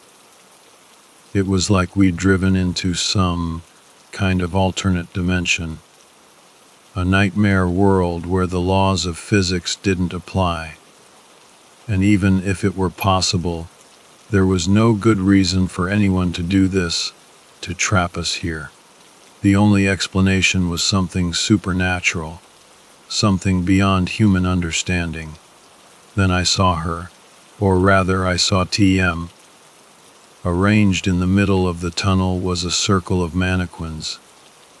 They had long black hair, and were draped in tattered, flowing cloth. They looked exactly like the pale-faced woman, except their faces were blank, featureless. I kept a close eye on them as we passed, making sure they didn't start following us. A door. Sarah suddenly shouted, pointing ahead. There, a few yards in front of us, set into the wall of the tunnel, was a door. A plain, ordinary-looking metal door. We ran toward it, our hearts pounding with a mixture of hope and trepidation. Sarah grabbed the handle, turned it, and pulled. It was heavy, and it wouldn't budge at first. Sarah had to brace her foot against the wall to get it moving. The metal door groaned, a rusty, tortured sound, like it hadn't been opened in years. Finally, it was open wide enough for us to see what was on the other side. It was a hallway. It stretched about 5 yards ahead, then turned sharply to the right at a 90-degree angle. But the strangest part was the design of the hallway. It wasn't concrete or pavement like the tunnel. The walls were covered in wood paneling, and the floor was carpeted with this thick, shag carpet, like something out of a 1970s suburban home. It was completely out of place, totally bizarre. I say we see where this goes, Sarah said, her voice filled with a desperate kind of hope. There was no reason to disagree. But I wasn't about to get us trapped in there. Not without a way back. I opened my backpack and took out a water bottle. I opened it and handed it to Sarah. She drank half, then I drank the rest. Then I slowly closed the door, shoving the empty plastic water bottle into the crack to keep it from closing all the way. I turned to Sarah. "Okay, let's go." We cautiously made our way down the quiet hallway. We reached the end and turned right, just like the hallway in the tunnel. And that's when we heard it. Kai. I whipped around. The door had closed behind us. I ran back to it and tried to push it open, but it was no use. It was sealed shut. There was no way it had closed on its own. Someone or something had to have removed the water bottle. Our path had been chosen for us. There was no turning back. We continued down the hallway, our only option now. We turned right. The hallway continued, then turned right again. That should have led us right back to the tunnel, back to the door we came through. But it didn't. This section of the hallway went on far longer than was physically possible without intersecting with the tunnel. Then it turned right again. It went on like this, a seemingly endless series of right turns. Sometimes a section of the hallway was 20 feet long, sometimes it was 20 yards, sometimes it was barely 3 feet. But it always turned to the right. At first, it was a relief to be somewhere other than that cold, dark tunnel with its creepy mannequins. But this hallway quickly became just as claustrophobic, if not more so. And before too long, I started to hear something. Footsteps. Someone was walking behind us. We had stopped to take a quick break, catch our breath, and that's when I heard it. A third set of footsteps, soft and muffled on the carpet, coming from somewhere behind us in the maze of hallways. I backtracked to the last corner, my heart pounding in my chest. I was terrified. Every nerve in my body was screaming at me to run, to get as far away as possible. I was sure that if I looked around that corner, I'd see the pale-faced woman with her black, empty eyes and that horrible, frozen grin. But I had to know. I slowly, cautiously peeked around the corner. Nothing. There was no one there. Just more empty hallway, stretching into the distance. I wasn't about to backtrack any further. There was no one there. I whispered to Sarah, trying to keep my voice steady, but I could hear the tremor in it. Sarah slumped against the wall and slid down to the carpet, defeated. I think I need to rest," she said, her voice weak and exhausted. I took off my backpack and placed it on the floor for Sarah to use as a pillow. She laid her head down and was out cold in seconds. I had no idea how long we'd been walking at this point. Hours, maybe even days. I stood there, leaning against the wall, my body screaming at me to rest, to close my eyes just for a minute. But I couldn't. I couldn't risk falling asleep. I had to keep watch. I knew somehow that SHE was still out there, following us, lurking in the shadows. I started to take in the details of the hallway, really look at them for the first time. The carpet was this dull, brownish color, and the walls were covered in that cheap, fake wood paneling that you'd see in a run-down office building. The light fixtures hanging from the ceiling were these weird, stained glass things, like something you'd find in an old diner or a bowling alley. Who built this place? I wondered. Did someone actually pick out this carpet, these lights? Did a team of construction workers blast these tunnels into the earth? Or had this place always existed, some kind of bizarre, alternate dimension, a purgatory, maybe tucked away beneath the mountains. I started to feel dizzy. Panic was rising in my chest, a suffocating wave. My heart felt like it was trying to claw its way out of my ribcage. I slid down to the floor, my back against the wall, and tried to slow my breathing. To calm myself down, I closed my eyes just for a second. I showed up, my eyes snapping open, my heart pounding. I'd fallen asleep. I'd actually fallen asleep while I was supposed to be keeping watch. I scrambled to my feet and looked around, frantic. Sarah was still there, thank God, still asleep on my backpack. Then I noticed that the hallway had changed. A few feet away, where there had just been a blank wall, there was now a plain, wooden door. I slowly approached it, my senses on high alert. I put my ear to the door, and I could hear something on the other side. The faint sound of static, like a TV that wasn't tuned to a station, and the low murmur of voices. I carefully, quietly reached for the doorknob and turned it, slowly, gently. I felt the latch bolt click open, and I carefully cracked the door open, just enough to peek inside.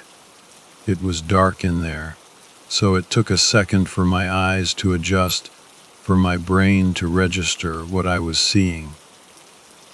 It looked like some kind of small, cramped boardroom. There was a long table in the center of the room, surrounded by men in suits, all seated, all facing forward. At the far end of the table, there was another man, standing next to an old, boxy CRT television set. The TV was on, but it was just playing static. A flickering screen of black and white noise. This was the only source of light in the room, and all the men around the table were turned toward it, their faces bathed in the flickering, monochrome glow. Suddenly, the screen flickered, and the static cleared, replaced by a solid, dark background, and some kind of warped, new age music started playing from the TV's speakers, a tinny, unsettling melody. Then words appeared on the screen, plain white text against the dark background. And those words terrified me more than anything I'd seen in this godforsaken place. The words read, "Yo I'll LACHR." I froze, my blood turning to ice. I knew, somehow, that those words were meant for me.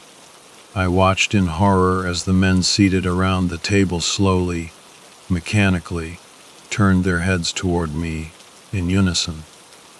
They were mannequins. The TV screen clicked off, plunging the room into near darkness, but they kept staring at me, their blank, plastic eyes somehow managing to bore into my soul. I quickly, quietly pulled the door shut. I whipped around to look at Sarah, a horrible feeling of dread washing over me. I was sure that when I turned around, she would be gone, vanished, just like the message on the TV had promised. "Jake, what are you doing?" Sarah's voice, groggy with sleep, made me jump. Thank God. There she was, right where I'd left her, still leaning against the wall, looking up at me with confused, sleepy eyes. I pointed at the door, my hand shaking. That door. It just appeared, and I... What door? She interrupted, looking around. I turned back to where the door had been, but it was gone. The wall was blank again, just like before. I explained to her what had happened, what I'd seen, but I left out the message that had appeared on the TV screen. Yo I'll LACHR. Those words were still burned into my brain, a terrifying premonition. I tried to push them out of my mind, to focus on something, anything else. We drank some water, ate a couple of granola bars, And then we started moving again. Hallways. Endless hallways. After a couple of hours of walking, we started to hear music.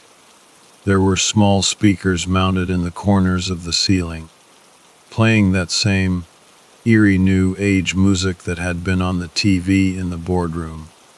The melody drilled into our brains, repetitive and hypnotic. Combined with the drab, lifeless aesthetics of the hallways and the endless right turns, the music had a disorienting, almost mind-numbing effect. The lengths of the hallways started to become more uniform. Now it was about 7 paces down a straight section, then a right turn, then 7 paces, then another right turn. I think we're walking in circles, Sarah said, her voice flat, exhausted. Or a square, maybe. I looked at her, then reached into my backpack and took out another bottle of water. I peeled off the plastic label and dropped it on the floor. Then we kept walking. 7 paces, right turn, 7 pace right turn, 7 paces right turn, and there it was. Sarah was right. The label from my water bottle lay on the floor in the middle of the hallway. We'd walked right back to where we started. Somehow, we'd been led into a loop, a never-ending square, and that was it. That was the moment I finally snapped. Fu Kai. I screamed, my voice echoing through the empty hallways. I started kicking the wall, over and over again, screaming at the top of my lungs. Sarah just leaned her back against the wall, her eyes closed, her face pale and drawn. This was our dynamic, I guess. If one of us lost it, the other one became, like, the calm one, the one who tried to think of a solution. And more often than not, I was the one losing it. I finally stopped screaming, stopped kicking the wall. I was out of breath, drenched in sweat, and completely, utterly defeated. There has to be a way out, Sarah said, her voice barely a whisper. A door, maybe. We would have seen it, I said, my voice hoarse. A hidden door, she corrected.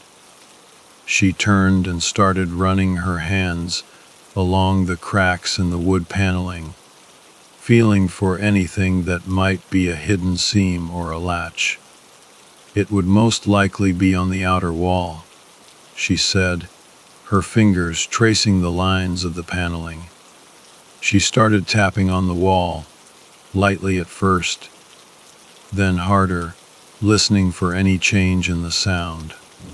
I just stood there, slumped against the opposite wall, watching her, feeling a flicker of hope, but mostly just exhaustion. We checked the entire first wall. Nothing. We checked the second wall. Nothing. The third wall. Nothing. The final wall. Nothing. I gave up. I slid down to the floor, defeated. But Sarah, she immediately went over to the other side of the hallway and started checking the inner wall, the one I'd just been leaning against.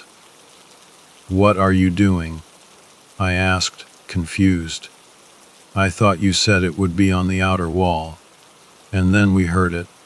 Sarah tapped on a particular section of the wall, and instead of the dull, flat thud we'd been hearing, there was a hollow, resonant BOM. A door. I scrambled to my feet and started tapping along the wall with Sarah, trying to find the edges of the hidden door. It was about the width of 4 of the wooden panels. I lined myself up in the center, lowered my shoulder and pushed. It moved. Just a fraction, maybe an inch, but it moved. It was enough to confirm that this was, in fact, a hidden door. I re-centered myself, took a deep breath, and, lowering my center of gravity, I pushed again with all my might.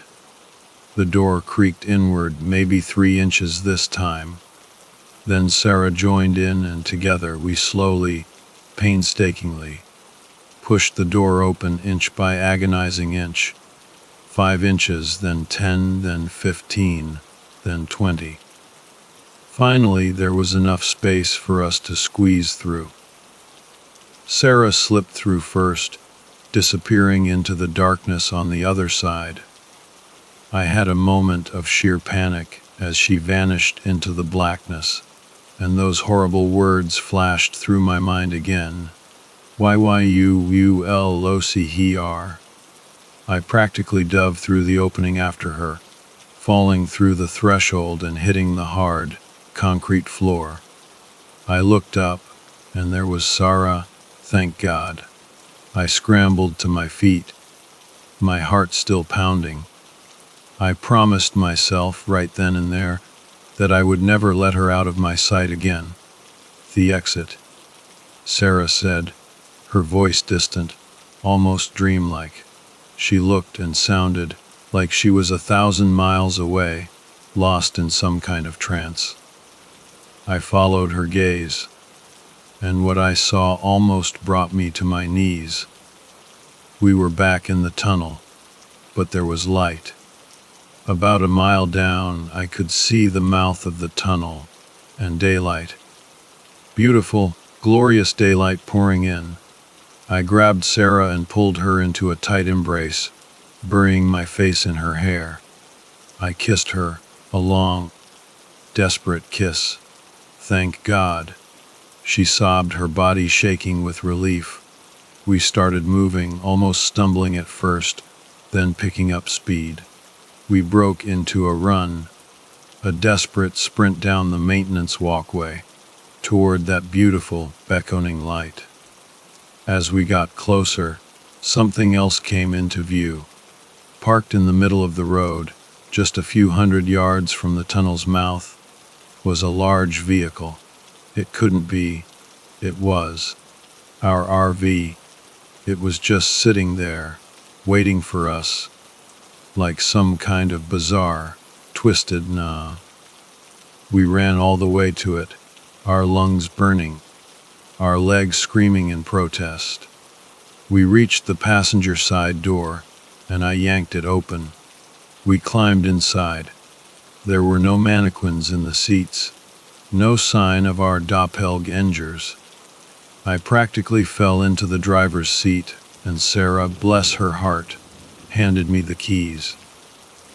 I jammed them into the ignition and turned, and the engine roared to life, the most beautiful sound I'd ever heard. I threw the RV into gear and floored it, racing toward the light, toward freedom. As we got closer, I could see the green of the trees outside, the blue of the sky. We were so close, maybe 100 yards away. I turned to Sarah, tears streaming down my face, a huge, goofy grin plastered across my face. And then I saw it. Just beyond Sarah's window, that horrifying, pale face grinned back at me, its black, empty eyes burning into my soul. The pale-faced woman was somehow floating outside the RV, keeping pace with us, her long, stringy black hair whipping in the wind. Before I could even scream, her hand smashed through the window, a blur of motion, and her long, bony fingers wrapped around Sarah's throat. Then, in one horrible, fluid motion, the thing pulled Sarah screaming through the shattered window and disappeared. I slammed on the brakes, my mind reeling, my body in shock. The RV screeched to a halt, just as it passed through the mouth of the tunnel, and sunlight flooded the cab. I threw it into park and scrambled out of the door, screaming Sarah's name at the top of my lungs. Sarah! Sarah! I screamed over and over again, my voice raw with desperation and despair. I ran around to the front of the RV, looking back at the tunnel, my eyes darting around, searching for any sign of Sarah. any sign of that thing. And then I saw it. And what I saw shattered my mind, broke my reality into a million pieces. The tunnel was gone. There was only open road. The mountain, the tunnel, everything, it was just gone. I had lost her.